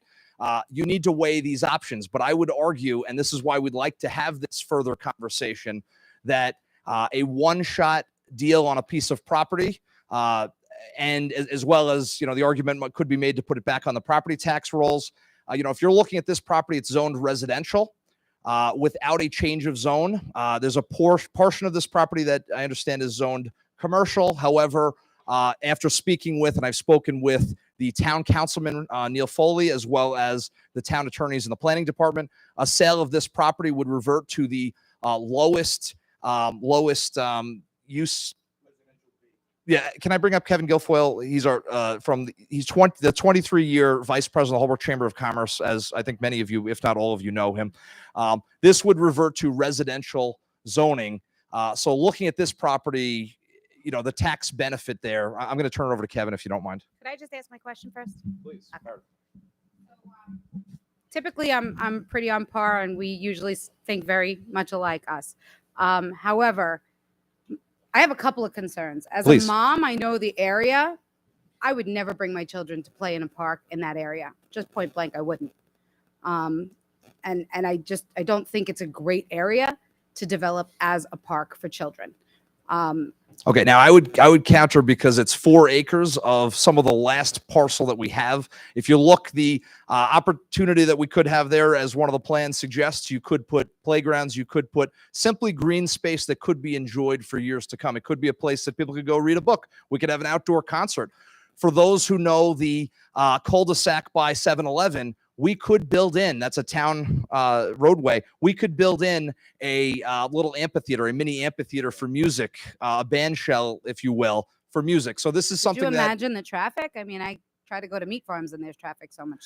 now I will say, as the town is revitalizing, the future of Holbrook is a walkable community. If you look at, there's numerous developments on the horizon, and we're looking at an increase in density on Main Street, Holbrook. So this is going to, the shape of the traffic is going to change radically in the years to come. Now, I think personally it would be a real shame. And again, we're not discussing that portion, but we are asking that the opportunity be given to look at the possibility to have 2 offers rather than the one. But I think that you need that as a nice transition from residential to commercial property. The other concern I Yep. have is, you said the taxpayers would be buying property they already own. Right. You try to sell me something I already own, I'm going to be pretty upset. Well, with you're you. about to sell, with respect, what we're about to do today is sell it where we will not own it. So on Now- behalf, Now, if we don't own it because we've sold it, Right. we're going to continue to gain tax dollars from it. now if I could Tax counter that revenue measure. to the school district, back to the taxpayers. Right. Once we sell it, once we take the taxpayers' money and sell it back to the taxpayers, which sounds horrible. Now if I could, we're if never I going to could get any tax if I- revenue back from it again. Now, I agree with what you're saying. If you look at that parcel, the maximum amount of property taxes you're looking at on that parcel of 4 acres is about $50,000 a year. About $35,000 would come to the Sachem School District. Our district has 92,000 residents, probably 35,000 homeowners, homes, as well as a significant commercial. So for anyone to say that is going to lower the taxes of any other resident, I don't think it's going to lower the taxes, but I think that we have a fiscal responsibility to look at every single tax dollar that comes in this school district and leaves the school district. Let me just add something. The fund that the money to buy this comes from, it was a taxpayer approved referendum solely for these purposes, to purchase open space for either open space, farmland preservation, or parks. The taxpayers went to the polls and gave us the authority to take a 1/4 cent sales tax to put it into a fund to protect open space, clean air, and drinking water. And that's what this fits into. Michelle, could you tell us how many years we've been paying and approximately what we pay per year to keep this empty space going? Okay. Now, if I could say, doubling down on talking about buying property we already own, it does sound absurd. The reason is because right now we have access to that property. It's not being well utilized. There's a building on it that can't be utilized at the moment. It needs to be deconstructed. The town of Brookhaven or Suffolk County could deconstruct, and something could be useful on that property. Now, if we were able to offer a number which could be determined on an appraisal, you would actually, as the school district, be receiving money for that property, and you would continue to own that property as a resident of the school district. So when I say you're buying your own property, what I'm saying is you will continue, all of us as residents will continue to enjoy the property, and we will also get the one-shot deal as well. And I would argue that the tax reduction or the tax offset really would be minimal for that property, but that if you weigh out the benefits, the potential benefits of a community park, which again, 50 years from now, this will be a community park if preserved in this way. Tonight, all we're asking is that it be tabled, that we may provide another opportunity. And To Vincent's point with the appraisal, I know that Suffolk County's been on pretty much a hold with anything. There's been a lot going on. Could we get the appraisal done right away, or is there going to be a problem? Economic Development has told me they've reached out to the school district for the last 3.5 weeks to get this appraisal done. And I think just today the phone call was returned. So this could have been done a month ago. This could have been done 3 months ago, and it wasn't done. But there's no computer issue that we would No, not these be are able to. people go in person to do appraisals. No, I know that, but to get them paid and all that, like That's done through the all the red comptroller's tape office. would be gone through, and we could get an appraisal. From what I relatively understand, the quickly? answer is yes. Okay, can you give an approximate timeline? Like we could have an I can't. appraisal in 2 weeks, or it would take 5 months. I don't think it would take 5 months, but I don't want to say 2 weeks and then Right. it's 3 weeks and you 'Cause say, we oh, all you know told me that 2 weeks. the government takes time to begin with. As it is, this has all been visited many times before. So, it took Well, you I didn't guys. know this It was on took the you guys a agenda while tonight. to get what you needed to get. Like Oh, you absolutely. guys work for the government. You know how slow the government can work. Yeah, absolutely. I don't want to see us say, yeah, we could table this, till our next meeting. And Well, this then has been 8 no years. I mean, appraisal. is 60 to 90 days or 30 days going to make a difference? We say that a lot, and then here we are I'm just 6 asking. years I mean, later it's with a been piece sitting of empty for 8 property years. that's no good I to saw Bill. anyone. I'm a taxpayer of this community for the last 20 years. Well, what am I, 30? For more. I can't believe I'm that old now. Too many years. And I watch buildings go up that are sitting empty now that I have to pay for. So all due respect to the board, a lot of decisions were made that I didn't agree with as a taxpayer. They were pushed through. We're coming to as government officials saying we want to preserve open space in perpetuity for this community. We're not even asking you not to take the offer that's on the table, whatever that may be. We're asking you as a board to give us the time to consider the offer the county will make after we have 3 independent appraisals made. Mr. Cerny? I just have a couple of questions. First, well, it's on the agenda, so we know the purchaser is Bello. Are they in the chamber? Bello Poultry in the chamber? Chamber member? I'm not certain if they are. Unsure. I don't know what that means. Okay, because the floor in the whole argument, the floor in your whole argument is you're presuming we're still going to have his offer. Can what he said is we're presuming that the offer would still stand a month from now or so. Now, I would argue that it's not He knows it's on the agenda. right. I mean, I would presume that he presumes now we're going to start bargaining him against you. I mean, what I would say to that is this is obviously not Shark Tank. We're not looking to do that type of offer, but I think that we would ask that you have a fiduciary responsibility also to consider every offer. We have an offer that's very close to being able to be made. The county has reached out to the school district multiple times now. I think we're at a good spot where we could move forward. I don't know if this current deal has impeded that ability. I'm not With sure. all due respect, we have a brother relationship. If you guys are trying to reach us and couldn't reach us, I really am very curious about that, and I'm sure Dr. Pelletier is going to look into it. I'd be more curious to believe. Well, I would say I'd be more curious if they were discussing these things because then we might have other issues. Well, no, he with could all due say, I'm respect. trying to get Dr. Pelletier. I'm trying to get your attorney. There's nothing wrong with that. Right. Right. That would be within the realm of business and Now, within the realm of his responsibility. I would have a question, and I don't know if this is something that you can answer. Will the person making an offer on the property have to get a change of zone? Because right now they're buying residential property. I don't know if you can discuss that. I can tell you since it's on the agenda, it's not a condition in the contract. Not a condition of the contract. Right. It's not a condition of the contract. So do we have an idea of what they're looking to build there? Because now you all as elected officials, myself, I would be a bit interested and concerned about what could be built there. Do we have an idea of what they propose to use the property for?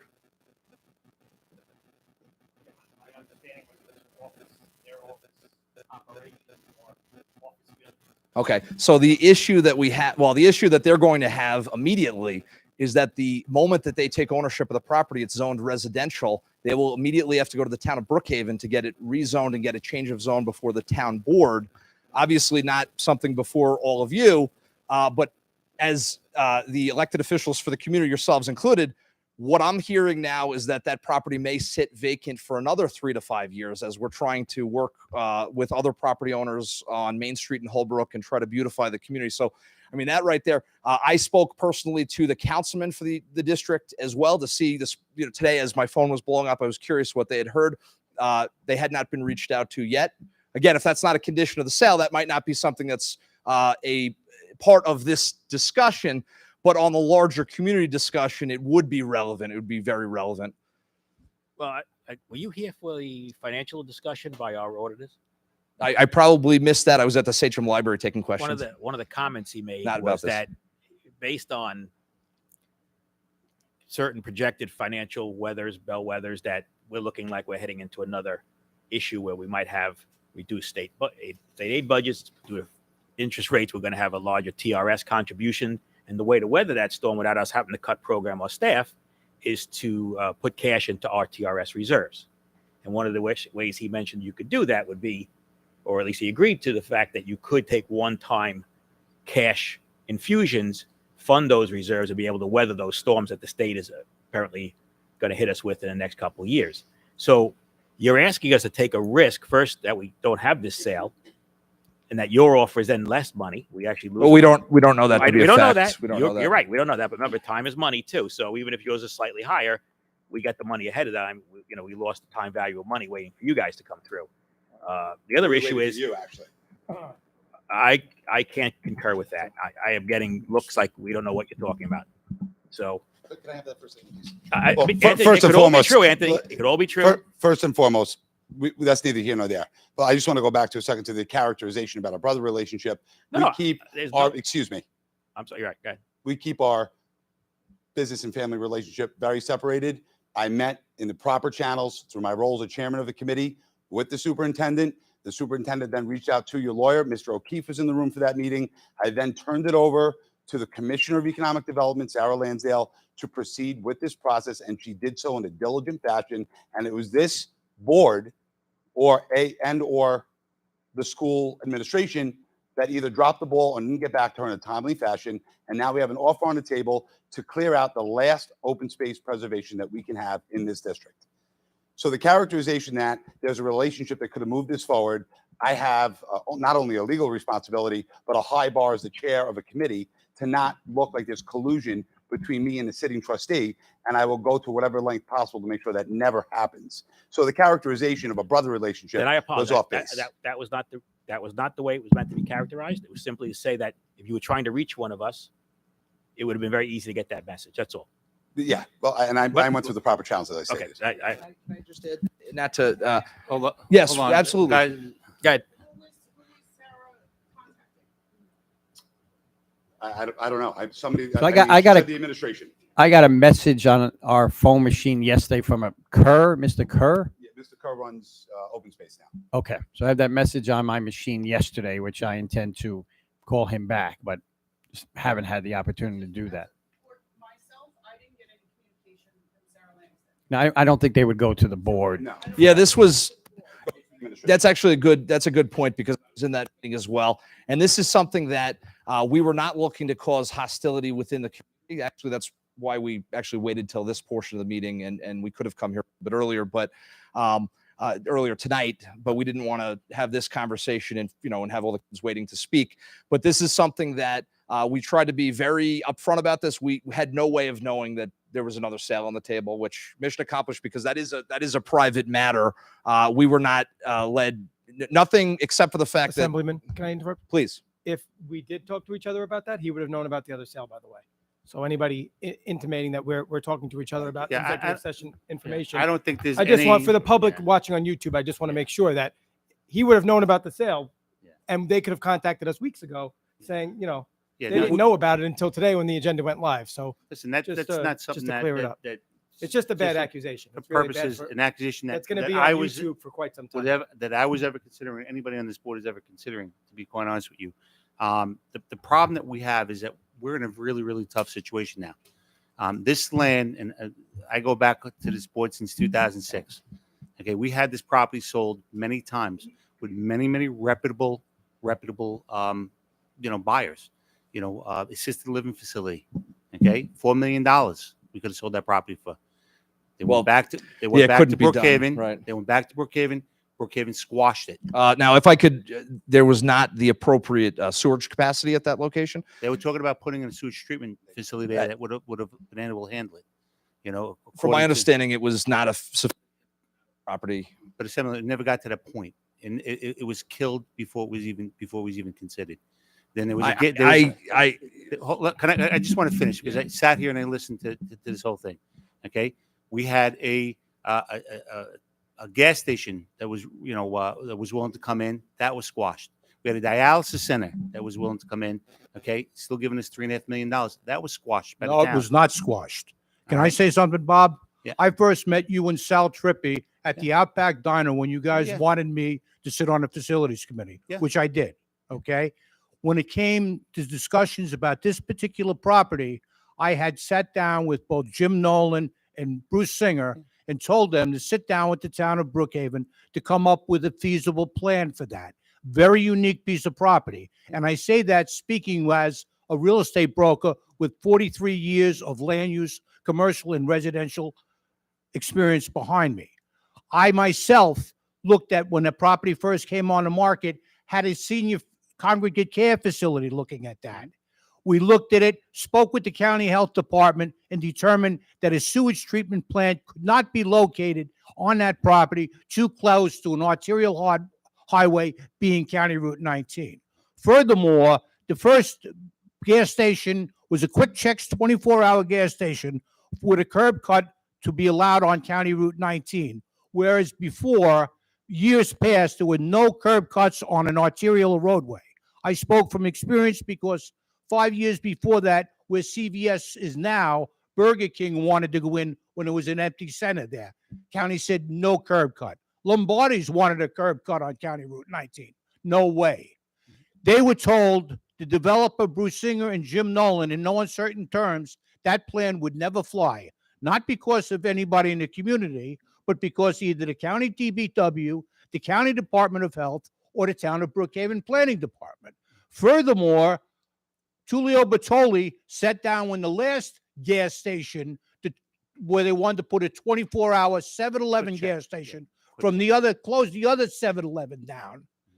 And they asked, the town of Brookhaven came to the chamber and said, what do you think of this program? And my exact words were, we can hit 5 gas stations with a driving iron. I said, we have 5 gas stations. We don't need another gas station. The dialysis center, I sat down, I think Laura was at that meeting, and we were fully in favor of that. Okay? We're a chamber of commerce. We're not anti-development. I'm not saying the Chamber of Commerce was opposed to it. I hope you don't take what I'm saying out of context. I'm saying that when it went to the town wouldn't support it. All right? The town, those were land use plans that the town of Brookhaven, nor the county Department of Health, nor county DPW would have ever approved, and they were they told you that. So can I just want to finish what I have to say. Okay. And then we can get in there. Okay. I was a big supporter. I did meet with you and Mr. Trippi, and I did support selling it to Brinkman. Okay. Unfortunately, I was in a minority at that time, and at that particular time, the property was worth $3 million. All right. The property today is now worth $2 million. A board voted not to sell the property because they thought that a sewage treatment plant was coming down Union Avenue, and that property. Can I just interrupt you a second? It was going to be worth more money. Okay, and now the building's dilapidated. Okay, its paint is peeling inside. It's something that, as Mr. Iserni said, if we table this tonight, this company walks away, okay, from the deal. Okay, and now you guys come back and say, well, the appraised value came back at $2 million, but we're willing to offer you $900,000. We just lost another $1.1 million. No, and to be honest. You don't have to take that. Can I now let me interrupt you? But then we could put Can it on the market for I another interrupt 6 you a years. second? Yes. I'm a real estate broker. Okay, I'm also a real estate appraiser. Counsel is here, and he'll tell you, a piece of property is only worth what you can build on it. Right now, anything substantial that can be built on that property usually would require sewers. Okay, this particular using as an office space, I don't know. He would still have to go for a change of zone because it's residential. But the point being is that I myself, if I was advising this board as a real estate expert, I would tell you that in 2 years, Holbrook is going to have sewers. When sewers come in, that's going to immediately raise the market value of all the properties that have the ability to hook up to that sewer system, okay? Just today, I found out that $650,000 that was allotted for the design and implementation of the sewer district, the engineering firms are being interviewed by Suffolk County, okay? By the end of this month, we will be working on not only getting the $3 million, which we just got from Congressman Garbarino for the sewers, in addition to the $6 million that we have there from the county, to where we will have the full required funding for sewers. So if I was sitting on this board, I would say, why are we selling this property now when a year from now we could have sewers and the market value could be considerably higher? Now, people, They're here advocating for a public park. So if we go that route, we can't sell it. So you're going why down, not? I'm not saying you're going to sell it to the county. path, right? You're going down the wrong path. So if you're saying it's going to be worth more, but they're advocating for a park, so just you're going down a slippery slope. No, we're not You are. advocating for what's going to happen is right now the property has a value sitting as residential, okay? No sewers. All of a sudden it has sewers. Guess what? It leaves the opportunity to sell it to somebody with more money, okay? But I'm advocating for a park because guess what? Well, I'm saying if you were going to do something, you could sell it now or you could sell it in the future, okay? I myself, the community is going to be dramatically changed. And to you, Meredith, as far as what you envision as far as the park is concerned, I got news for you. Holbrook is going to change dramatically with sewers, okay? And what's going to happen is you're going to see a change from the retail development that you see in here into a residential development. You're going to have more people on the street. Yes, you're going to have a little bit more traffic, okay? But I think what you're looking at here is an opportunity to provide something to the community that would be a benefit to all. Here's my biggest fear, and I'm gonna say it again. We had an offer at one time, okay, for the property. One was an insurance company that dealt with fire department insurance, okay, and one was Brinkman Hardware Store, local company. The board, there were the exact same dollar values. The offers, we offered it to the fire department and the insurance company. He realized that it was, he had to back out of it, okay, and we went back to Brinkman, and Brinkman said, absolutely not, we don't want it. So here we are, okay, years later, still with this piece of property. And that's my biggest fear. That's what's going to happen is that we table it tonight. The company says, I'm out of here. Yeah. Okay. And now all of a sudden we're stuck with this, putting this property up, up for sale again. For the next 3 or 4 Understand my years. surprise, Bob. I agree with you. I don't feel like coming in here at the bottom of the ninth inning trying to put a forced stall on this thing. From what I was understanding, I was lobbying Legislator Piccarello and Assemblyman Smith for Sachem to enter into an agreement to where they could at least do the appraisal. Now, did Sachem agree to do the appraisal? No. Allow you to do So the appraisal? what was shared with us, okay, was that in order for the township or the county to do an appraisal, you needed a letter from us giving you permission to do the appraisal. Is that correct? Yeah, form that has to be Okay. Was that completed? A pro forma form. So You we do have never that. received the form. No, we did it. Oh, we did that. Oh, so you have that. So So when was that submitted? A couple months ago, I think. So if that form was submitted a couple of months ago, why wasn't the appraisal done a couple of months Because ago? the second step is economic development calls, sets up the date to come onto the property to do the appraisal. And that's been the Did mistake. we ever receive that call? Well, in between, you guys had to get approved. Right. So it had to go through the proper Correct. red tape to get approved in a resolution. Once we got all that. right here before. Right. The last thing we want to do is be here before all of you, and it's not because we're not interested. We're here because we are interested, and we're concerned because this is something that. And I understand there's an offer on the table. I understand that they're not. This is not contingent upon a change of zone, but I also understand that we're going to be staring at this for another 5 years. It won't be on the tax rolls because I don't believe that they'll be able to get a change of zone for this property as it stands. Well, it depends on what would like to be built there, but I think this is worth waiting a little while to see what the county could come up with. If this person's going to walk after tonight, is that really, is that money real right there? If they Could you set up a conference call with we would be, if that's, I agree with you. I empathize with the waiting in the bureaucracy, but we thought this was going to be done. Now all of a sudden. Yeah, we had no way to know that another offer was coming down the pipe. All right, so, and I'm going to say it again. This board's in a very tough predicament. Assemblyman, you have my phone number. Yep. You could have called me months ago and said, "Hey, Rob, I need some assistance. I need some help." Okay. Anybody, Kevin, you have my phone number. You should still be in your contact. I'm a chamber president. I can't tell you, But- believe me, I would have loved to pick up the phone and say, guess what? The county has the money. I had to push these guys to say to the point where we don't go to the Sachem School District and say you're going to buy something unless you were prepared to spend money. And that's what they're trying to ascertain. We're not in a position today to make an offer. So that's where it becomes difficult. Now, again, not operating in a vacuum, so no way to know that there are additional discussions going on. The meeting that we had, obviously, no other discussions. There may have been any number of discussions going on. We wouldn't have known that. If we had called you, you probably wouldn't have been able to share that. I reasonably thought that the board would have known because we actually were going through these steps with the district. Put yourself Doug, in what do you our mean by position. the board? Yeah, one person at a because time, we have had discussions about this. Yeah, About the county. Okay. in exec. Yes. Okay, understood. So the board, so it puts us, I'll say as an elected official, it puts me in a bad spot to start lobbying school board members because half of you are Holbrook residents. Some of you are from different parts of the town. And I'll be honest, we didn't want to come to you unless we had something that was tied up with a bow that we could serve on a platter. We're not there today. That's why we're here. That's why we're here tonight. Right.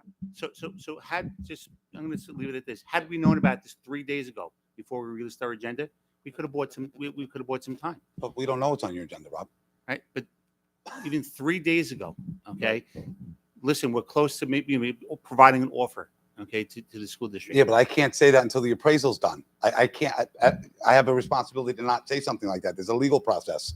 I can't come to you and say I'm close to getting money for you. This has to go through a committee. I have to go into executive session. We have to vote on what we're going to accept as an appraisal, what purchases we're going to buy.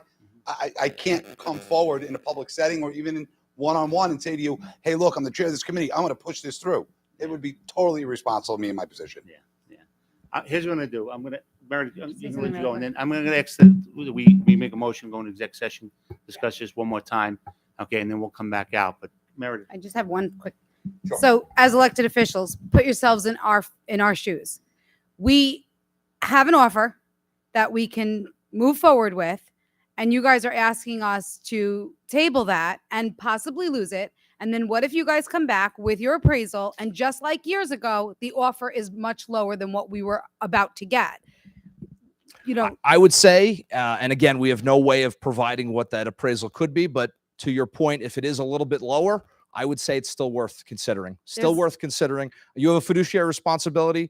However, over the last several years, I've been very proud to represent this community in Albany. You've all been up there fighting for these things. We've gotten significant levels of school aid to every school district that I represent and throughout New York State. And I understand concerns in the future, but this is a if we one-shot sign our deal. name and we lose $1.9 million for this school district, they're always going to remember Rob Scavo, Meredith Volpe. You signed your name, you lost money. I mean, sorry. Yeah. Yeah. okay, we're going to go into exec session. We're going to come back out, okay? Once again, I'm going to say we're in a tough position. Please respect understood. that. We All right. just came here to ask This- for more time. If you decide that's not in the best interest of the district, we understand.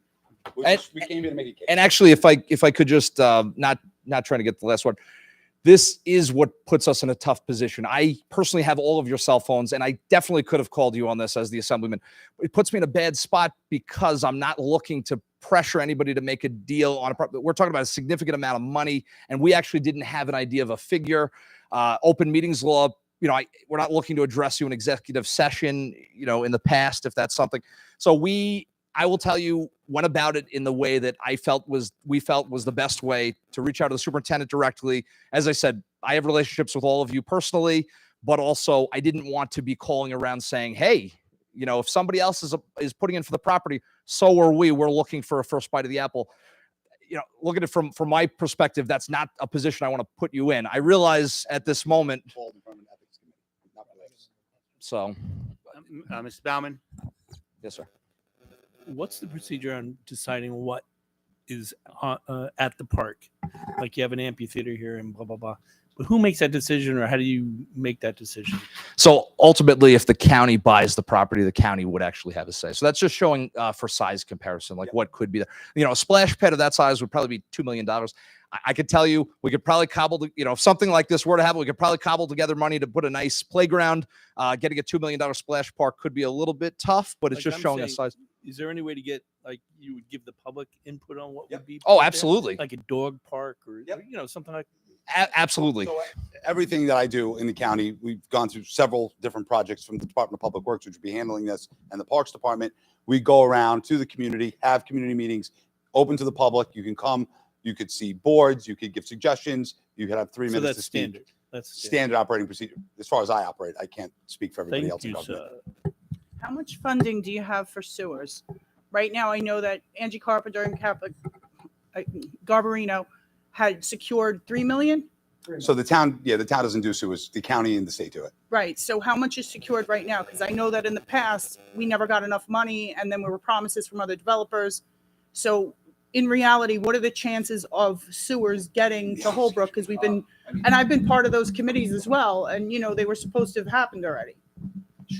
Initially, as part of the development of the Ronkonkoma hub, and at the particular time, Midway Crossing, okay, you're talking about substantial developments, not even a mile and a half west of Holbrook, okay? Way back when, we realized back in 2007, 2008, as part of the deal for signing off on the Ronkonkoma hub, we were promised sewers from the county executive, okay? And then last year, all of a sudden, they were talking about maybe hooking Holbrook Main Street up to Parkland, which we said, no way, okay? Okay. The amount of money that we have right now between the county and the federal government is just the beginning. The next job here, the engineering firm that's going to be spearheading the design of the Holbrook Sewer District will be securing additional funding, most likely from the state, okay? Just as Sachem School District has enjoyed a windfall over the past couple of years financially, so has the local and town and county governments, okay? So now is the time. And I apologize for losing my patience. I don't mean to. I'm usually generally very calm. However, I had thought that this was all in the works, that the appraisal was either already done or ready to get done. And lo and behold, I find out that this is on a consent agenda today. And then their phones started blowing up. This should have been taken care of months ago, okay? The appraisal on this property is not difficult. It's a residential piece of property, basically vacant land, minus the cost of dismantling those two buildings, which from what I understand would probably not pass the phase 1 environmental. Can I just answer Stephanie as well? To answer your question more directly, we're being told by the county executive's office shovels in the ground by 2024. So just a quick question, maybe Kevin, this is for you. Yeah. Since it's residential, conceivably, if we did sell the property tonight, he could put houses up on that property? Homes? Theoretically, if you Got wanted 4 to, acres. but it's No, theoretically, right? market value, market value for housing there, it's zone residential. The highest and best use for that would probably, not be a residential, okay? But due to the fact that the majority of the property is zoned residential B, the whole parcel reverts back to residential But B. conceivably, he could put houses there. You could have conceivably put houses there, yes. Yeah, and just for the record, 6 years ago, I voted yes for this park. I know you did. I know you did. So I'm going to make a motion to go into exec session, discuss Laura, second Meredith. Okay, any questions? All in favor? We'll be right out. You got it.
All right, I need a motion to come back into open session. Stephanie, second by Vinny. All in favor?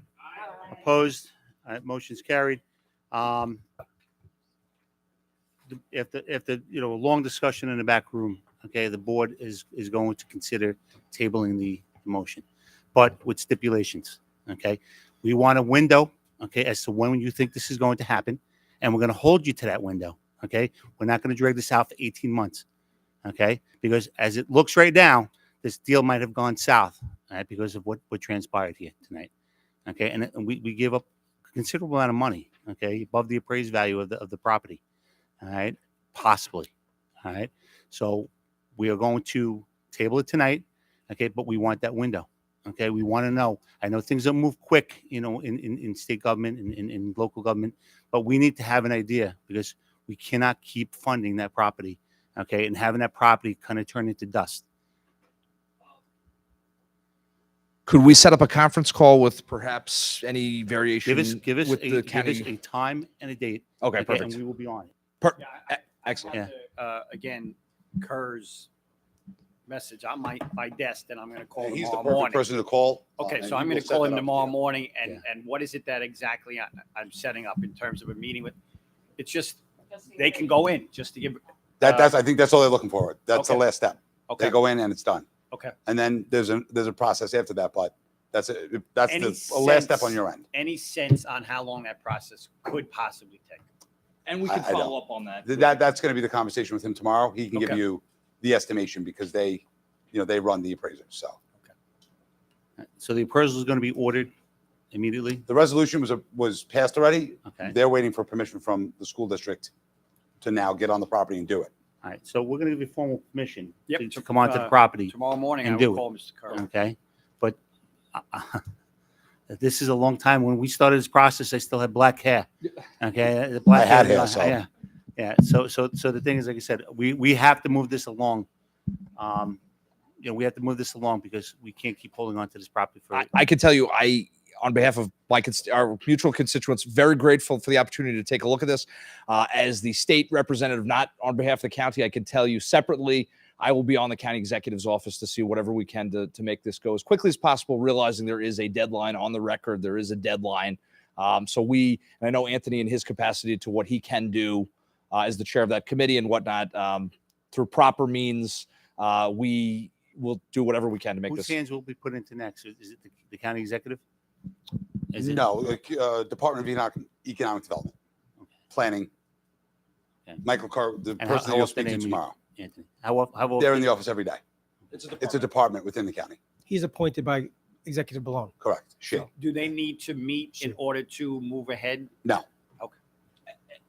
And if we can add, not to belabor, they've been in constant contact and discussion with us over Midway Crossing, over the Holbrook Sewer study, and we've been having meetings constantly. That's why we have a good idea about the groundbreaking for 2024 for the sewers, and perhaps, and there was a large negotiation back and forth to even allow the county to apply for a $100 million grant to look at what can happen at this Midway Crossing. Separate conversation, but intertwined on the county level with this entire everything. So we feel very good that we're going to do whatever we can to move this quickly, and we'll keep you informed. Thank you. Thank you. Rob, do we need a motion? Do we need a motion, Rob? Yeah. So what I'm going to do is when it comes up to number 8, I'm going to ask for the motion to a table, and then we're going to approve item 8 all the way through minus the.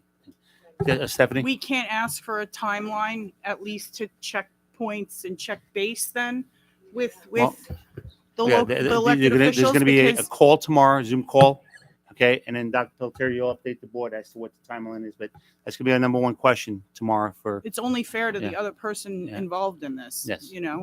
So, to have a time frame. all right. Great. All right, brings us to item 4, business items. We have a consent agenda A through H. Any motion, please? Motion. All right, Mr. Perillo, second. Mr. Dahman, any questions or concerns? All in favor? Aye. Opposed? Motion's carried. Item 5, we have personnel consent agenda A through S. Any motion, please? Mr. Baumann, second by Ms. Pikowitz. Questions or concerns? All in favor? Aye. Opposed?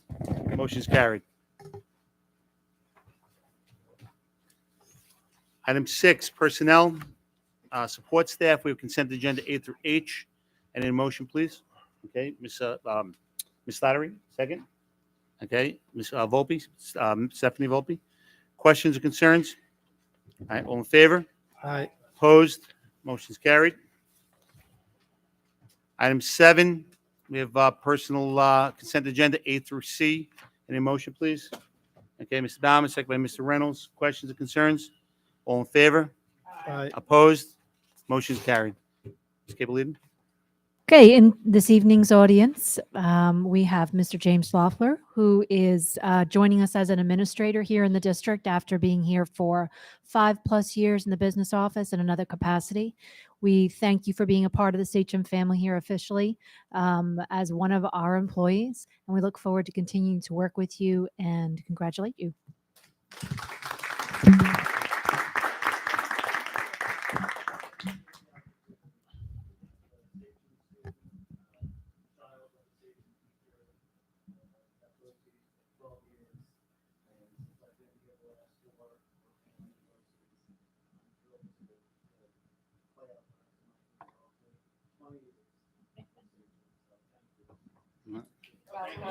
Thank you, James. So, thank you for being patient with us and sitting here the whole time. At this time, we wouldn't be offended if you took your wife out to have a celebratory drink. So, all right. Or check in on the babysitter. Oh, Yeah, well, that yeah. too. Yeah. All right, item 8. Before we approve item 8, I need a motion to table item E, 8E, Bellow Poultry Markets. A motion, please. Motion. Mr. Picarillo, second by Mr. Reynolds. Questions or concerns? This is a table, item 8. All right, I have a motion and a second. All in favor? Aye. Opposed? All right, one abstention. Did you? Well, are we talking about all of it? That was just one item. I just tabled item 8.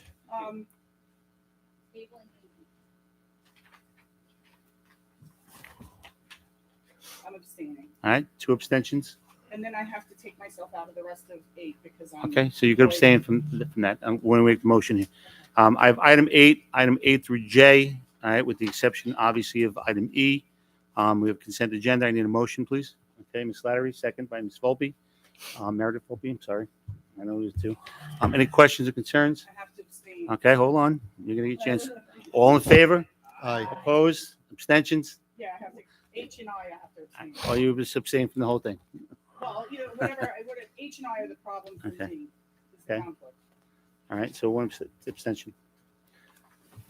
Item 9, okay, we have a motion for the New York State School Board Association Annual Convention. Okay, any motion, please? Okay, Ms. Iserni, second by Ms. Volpe. Any questions or concerns? All in favor? Opposed? Abstention. 1 abstention. All right, motion's carried. Okay, I just want to thank Ms. Slattery, Ms. Volpe, Ms. Stephanie Volpe for representing Sachem at the New York State School Board Association. Look forward to getting the information from you guys. Thank you. Item 10, budget transfers. All right, approval of budget transfers of $50,000 or greater. Any motion, please? Okay, Mr. Reynolds, second by Ms. Pikowitz. Questions or concerns? All right, all in favor? Opposed? Motion's carried. Item 11, Committee on Special Education. Consent agenda through B. Need a motion, please? Motion. Okay, motion by Mr. Picarillo, second by Mr. Baumann. Okay, questions or concerns on this item? All in favor? Opposed? Motion's carried. All right, item 12, monthly reports. Any monthly reports from any of the board members that are liaisons? This time, all the committees have been selected. And I'm going to assume that we're going to start reaching out to the committees to at least give some details as to how it's going to run this year and some of the initiatives that we're going to be working on. All right. Item 13, public comment. Do we have anybody? Allison? Okay, board discussion items. Item B, Ms. Pikowitz. So on Monday, October 17th, I will be attending the NISBA resolutions meeting where we will be there to approve or to approve or not approve the resolutions. I just wanted to clarify because we did have some of our board trustees go to the Nassau Suffolk Boards Association dinner on the 28th. So at our prior board meeting, we agreed that I was going to vote yes for resolutions 1 through 32. And then only anything after 32, only if Sachem was a part of it. But I just want to clarify, because since that resolutions dinner, resolution 22 and 28, which is part of the 32 you gave me approval to say yes to, the Nassau Suffolk Boards Association does not recommend. So I just want to clarify if we want to continue to say yes to all of those 32, or if we are going to vote no or abstain from resolution 22, 28. 22 has to deal with the board members receiving a stipend for their duties, and resolution 28 had to do with filing a petition if a candidate withdraws, etc. So I just want to clarify those two. The other one beyond the 32 that we said, that you guys had said for me not to vote yes on, resolution 39, which is about opposing the zoning laws, which would eliminate single occupancy, that the Nassau Suffolk Boards Association recommended that to vote yes for that. So I just want to clarify those three, because I want to go up and make sure I'm representing the board majority, that I'm not speaking on my own personal beliefs. So those are the only three that I wanted to kind of All right, so double check with on. respect to the items that we put forth, that the motions made, and even though they weren't accepted, we're going to approve the items that we recommended and resolutions we wrote, correct? All right, so item 22 deals with, The board members receiving a stipend. okay, we'll go around real quick. Meredith, did you have something to say before that? So these ones that we're specifically talking about, we'll take an individual vote on, but then Sure. everything else. Now, what if it was something that was ours, but If it was something that we wrote the resolution for and the motions made, we're going to support it. We're going to support it. and we're gonna bring it Absolutely. up? before- Right, there's 43 Right. resolutions. So up to 32, the New York State Board recommended to be approved. Anything after that wasn't. But then I went through what our Nassau Suffolk did, and anything beyond that 32, 39 was one that we didn't put in, but the Nassau Suffolk said that they recommend that resolution. Now, item 39 was also a concern of the board because, Ms. Slattery, correct me if I'm wrong, In terms of families, right? item 39 was specific to a community in Nassau County where they were opposing two-family homes for the sake of saving dollars in education expenses. We had said that, in our community, it hasn't been an issue, okay? And at times, there's a need to build a second two-family home to be able to house your own children or to be able to. It impacts people who have children with special needs that will be living with them All right, forever so negatively. So we were opposed to that originally, and unless something's changed, I'm going to assume that we're still opposed to it. Is that correct, Mike? Item 39, which is the zoning, two-family zoning. The elimination of single, it would eliminate single occupancy. Single occupancy.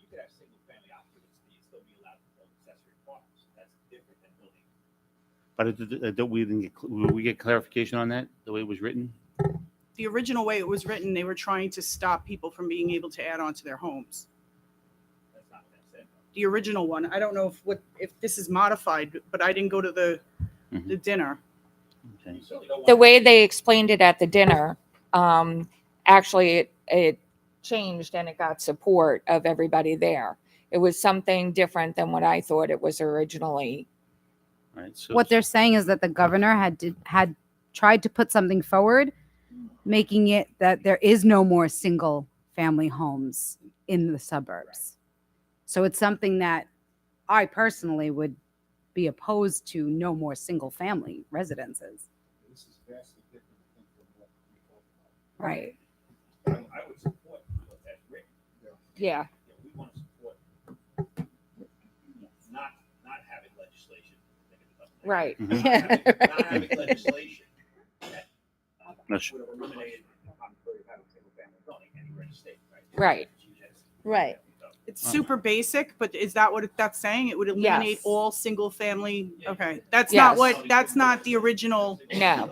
That's not the original. But you're one. going, they want Yeah. to oppose Right. that. Okay, so it would be an opposition of that. Was. So we'd be We in would be favor in of that favor of it. opposition. All right, We so would be. is there anybody that's opposed to that? All right, so Okay, so that's yes. one that I will vote How we yes just to. explain it is the way it is, and I Yes, okay. Okay, item 22. was about board members receiving a stipend. Yes, I'd be against it. I am too. I don't. Anybody Okay. for it? So All right, that's a so no. we would oppose that. And Matthew the other wants to know one- how much. Item 28. It was all about the filing a petition if a candidate withdrew within a certain time. I don't know. I mean, personally, I'm a no on that. Okay. It's about if a candidate withdraws their petition, the time frame of which another petition could be put in. I forget the details, but when I read the explanation, it made sense to say no to it. I understand why the Nassau Suffolk went back and said no to those. Okay. So is one it- 1 through 32 is a yes, except for 22, 28. Anything beyond, which is most of Sachem's, beyond the other 5 or beyond, I will vote yes to. And 39. Can I say, are you planning to be the person that makes the motion on the floor? Just so for clarity for everybody, or are we waiting for a motion, then you'll second it and we'll kind of vote from there? Have we talked about that? Because I apologize if we have. Yeah, we have not spoken about that, but we have the ability to make a motion, okay, on the floor for those items. Right. They whether or not- asked the date for amendments has already passed, but you can make motions on the floor to for Support consideration. I just think that one of our goals was about our influence and our size and our. Right. I think it wouldn't be the worst idea if we make the motions, and I know that puts a lot on you, but to make the motion to approve it, if a second comes. Well, my then at least there's a understanding is vote from that the all floor. of them are going to be put forward. It was that only the 32 are recommended by the board. So I don't have, it's anything that I guess was not put in or not approved. That was my understanding. All right, am so I if wrong on that? that's the way it is, and that's fine. But if they stop at 32, Yes, then yes, I'm going to make a motion to Approve the Sachem. put Approve the 30 Sachem put ones. 35 up for a vote. Is everyone okay that she makes the motion if there's no motion to approve the Sachem ones, or it's not up? Yes, I would All right. hope that we would kind of demand that. Okay.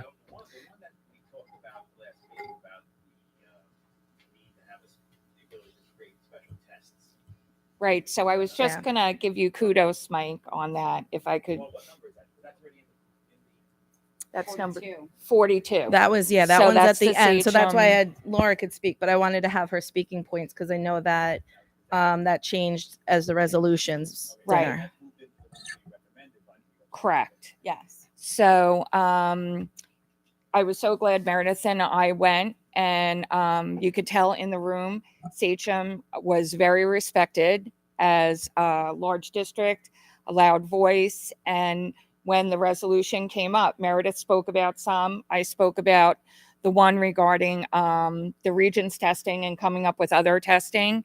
I have to say, Mike, the way you wrote it, because that's what everybody agreed with, how well it was written and how clear it was. No, I'm serious. And then I got up to speak about it because the reason why it wasn't being recommended is because a lot of educators in that room felt that if we don't have kids forced to pass 5 Regents or don't make that mandatory, then we're not pushing our kids for success or to be successful students. So then my talking points were, as a parent of a special education student, my child had to pass 5 Regents to get a diploma because that was the year it changed. The stress on our family, on him, and what we had to go through to have a child with below an 80 IQ pass 5 Regents was a true testament to the teachers here and everybody who worked with him. Because if he graduated without having a Regents diploma, he would have gotten a certificate that he went to school. He could not check a box on an application for a job saying, I have a high school diploma. He could not have gone. My son, Michael, went to Suffolk for a semester because he wanted to try college. He could not have done that. So the impact of having special education students take Regents and the amount of stress, anxiety, and everything that it puts on the families and the students does not make them a better student, does not make your school a better school. It doesn't make harder working students. It creates stress and anxiety in students that really don't need it. And back in my day, which is a long time ago, we had local diplomas. And if we allow the district to confer a local diploma, and then we come up with tests, exit tests, or whatever it is, that is what's doing best for the mental well-being and academic success of our students. And then I just ended, for those that want to know, my son is now successful, full-time employee with a 401k, benefits, in a great job. And, you know, a lot of that wouldn't have happened if he was not able to check off a box that said, I'm a high school graduate. And that, so then, as Meredith said, 80-year-old man got up, said, I'm in education 50 years. And let me tell you, young lady, I never thought I would vote for this. And you just changed my mind today. And then other people did too. And it was at the end of that, when it adjourned, they all came up to Meredith and I, the executive board of NYSBA, all the other districts, every other district. Please, you have to come to Syracuse. Sachem's voice has to be heard at the NYSBA conference. So everybody knows I can't drive, but driving home that night, Meredith said, I can't take off of work. I said, well, then I guess my Uber driver husband is going to be driving me to Syracuse, because that's how important I felt that our voice needs to be heard at these things. And that's where I feel we can really make a difference. And thank you all. That's something the 9 of us all came together, all came up with on our own. Not one other district signed on to that resolution. Mr. Isernia wrote it in a way that nobody could complain. And that's what was the only one then became fully recommended moving forward. And I thank you all for that. As I mentioned in my email to you all, I can't, I'd be remiss. I can't take credit. Actually, it was Rob's idea. I drafted it. I ghost wrote it for him. He gave me the educational part of it. And that's how that came together. So True teamwork by everybody here. I just want to say one quick thing on that. There were 12 in total that were not recommended. This is the only one that ended up being recommended, and it was 24 yeses and 3 nos. So it went from 0 yeses to 24 after Laura spoke and said that. And it is a testament to this board, because I believe that Sachem is going to be the driving force that makes the change for these children who struggle with these Regents exams. I think Sachem is starting something amazing here. And I think it's because we had 9 people that are from completely different backgrounds, and they all came together and they all worked together on making this happen. And this is the first step of many. My son did not get a diploma. He completed his course of education. And that's why it was so important that we put this together for the Sachem kids, because it's not fair. He's one of the hardest working kids I ever met. And for him not to get a diploma, a local diploma would have done him a service. Thankfully, moving forward, a lot of colleges are now starting to accept kids like him in different kinds of programming, but it's not fair. So of course, this is I'm proud that Sachem was able to put this forward. I just have one more quick question. Sorry. Sure. On the other resolution, where was it? So the other one, the one that I actually spoke about, is number 43. Now, Sabrina, you'll actually make a motion for that if they don't? Okay, great, What was thanks. 43? Mandates Okay. from the State Education That's why Department that the school district implement curriculum, basically, that Something that we supported. sex education. Yeah, we Absolutely. supported it, only us. And Sabrina, you'll update the board after the vote as to what passed and what passed. Okay, great, thank you. Yes. Rob, Yeah, just for another discussion item, and it's not for tonight. I'm not looking to have the conversation tonight, but Newsday published an article the other day about how school districts are spending the COVID relief funds. And I know that our auditor tonight said most of that money should be spent at like a one shot, but I know that we are funding some positions, and not for tonight again, but maybe some information that maybe we can get along.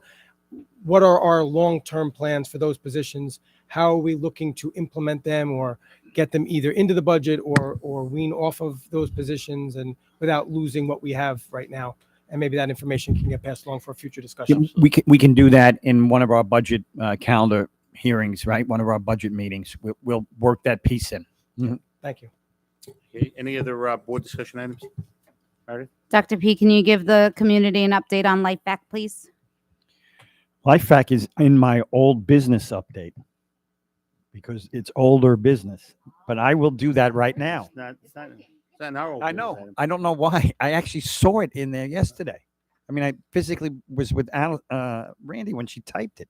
So I don't know what the heck happened, but I wrote it on mine. See, Laura, Life Back under old business. So thank you, Meredith. We did purchase Life Back for all 15 schools, and we are training our nursing staff in there as well.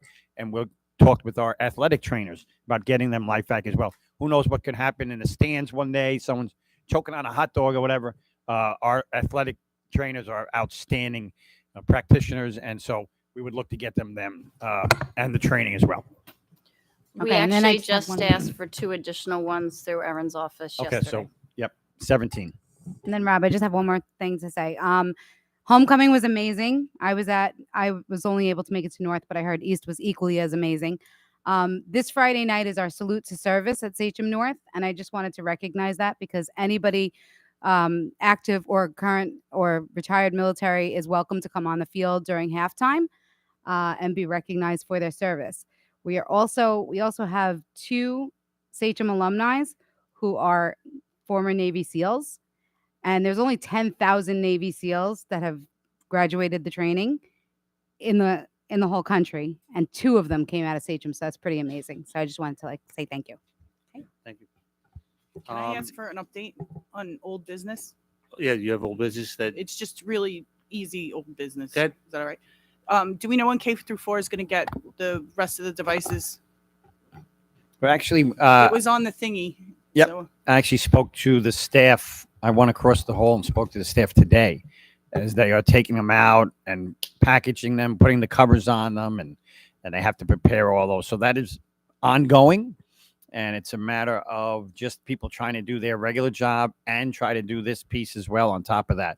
So we are hoping to make sure that everything gets out to all the elementary schools by January 1.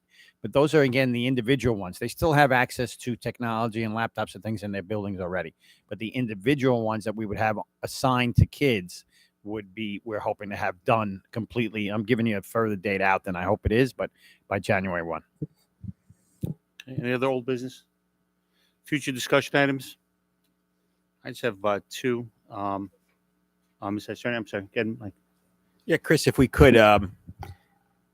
So during homecoming, I had a chance to talk to Bob Wenzel, the robotics club advisor. He had taken over from Mr. Howe at the time, I guess about 10 years ago. And I guess he's been running robotics basically on his own since he took over.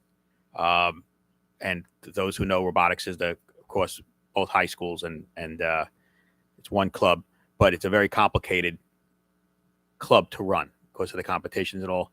And talking to him, he's getting to the point where he's thinking about retiring, and I don't think there's really been a successor that kind of stepped up. And I don't know if that's because there's no. Is there a stipend for them? Oh, yeah. Okay. So maybe my succession plan is not necessary. But Mike, I think I had a similar conversation with them, and I think the conversation was that they'd like to add a 4th advisor, okay, to be able to handle the load, the number of students that they have. Right now, they have over 100 students, and with his retirement coming down the line, they want to be able to have that person be able to hit the ground running by bringing him on now. That's the concern, right? The concern would be continuity, when right? he retires, yes. So I will simply offer that we actually have on our own goals and agenda a conversation that has just begun a couple of weeks ago, insofar as working with the SCTA and the staff around the clubs and making sure that each club is funded properly, each club is run properly, that there is proper attendance taking and whatnot, so we can filter through and see which clubs deserve, if they need a little bit more, which clubs might be giving up a little bit because they need a little bit less. But we're having those club conversations, and so robotics will be folded into that conversation. Okay, thanks. Because that was part of what my future agenda items was. Is that part of the conversation I had is that right now robotics is being funded through our club account, and in fact, I think Mr. Cruz actually, because it's a joint effort between North and East, that he had mentioned that a lot of his club money has to be used to fund that. And in some cases, he was funding both high schools out of his club account, leaving less money for kids to be able to have other additional clubs at the school. I had the opportunity to, well, first and foremost, I mean, I'd like to maybe look at how we fund, okay, that particular club.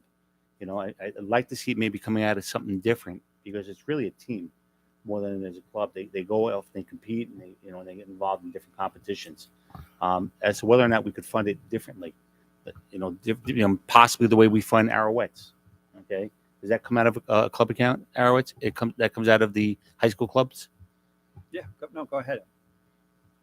As Dr. Pelletier said, we did start the conversation with SCTA, and Ms. Capolina and I will continue, and we're going to be working with Ms. Sarakis. Just initial conversation was more or less looking at the organization of the clubs, so much in line of what you're saying. We look at something like robotics or esports as more programs versus a club. And that's how the contract has been set up in the past. So we're looking to just sort of reorganize that, look at the budget, see how we might be able to reallocate some of those monies so they're not necessarily in the club line. But then, in speaking with Mr. Cruz, the other folks who run our clubs, making sure that we're also having interest, club fairs each year to make sure that the clubs that we are running are in fact being attended by. But we would agree with you. So, a certain amount of our extracurricular competitions like Winter Guard, Color Guard, those necessarily shouldn't be in the club line. Clubs are more for, I'm going to go to cooking club or I'm going to go to the chess club. So, we are having those conversations and we'll continue to update you on that. The only other recommendation I would say is that right now, do we still have treasurers at each school that's paid for? We do. That salary line or that stipend is paid for out of the club account? That is out of the club account, So yes. that we move that out of the club account because it's considered a stipend for part of their salary, and utilize club money for clubs, not necessarily treasurers at every single school. Yep. And that's something that I'd like to maybe look at too, because once again, when you move that money out, you move that expense out of club lines, that creates more opportunities for additional clubs. I had the opportunity to go to both Sachem North and Sachem East homecoming.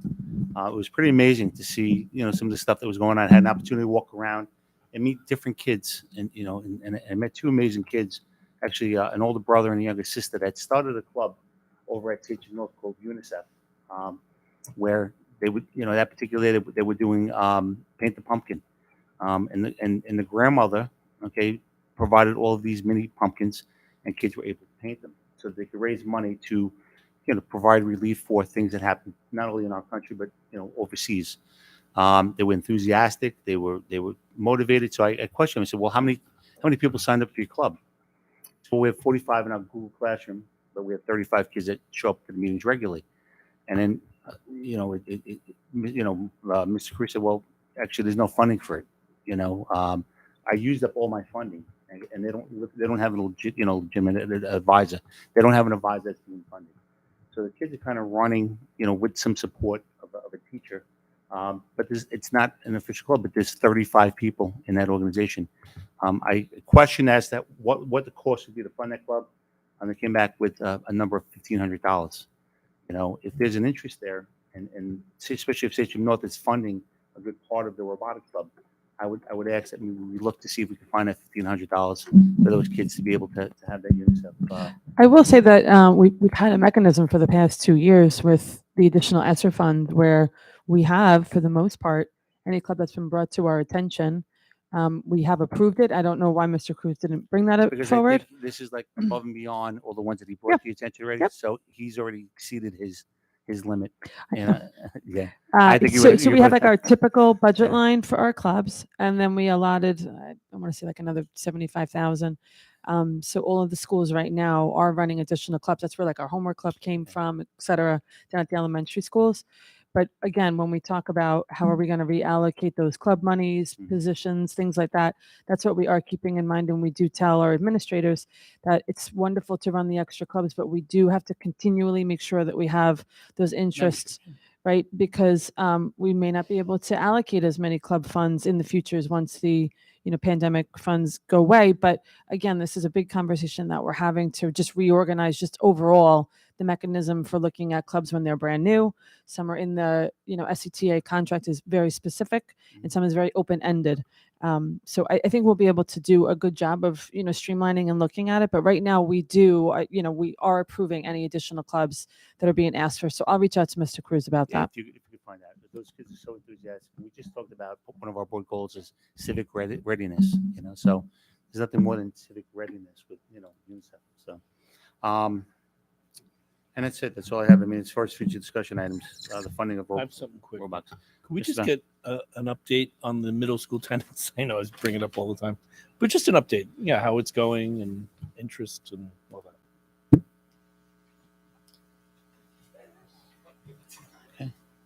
All right. Any other concern discussion items? Future discussion items? No. Okay. Our next meeting is scheduled for October 26th, 7 p.m. here in the Samoset boardroom.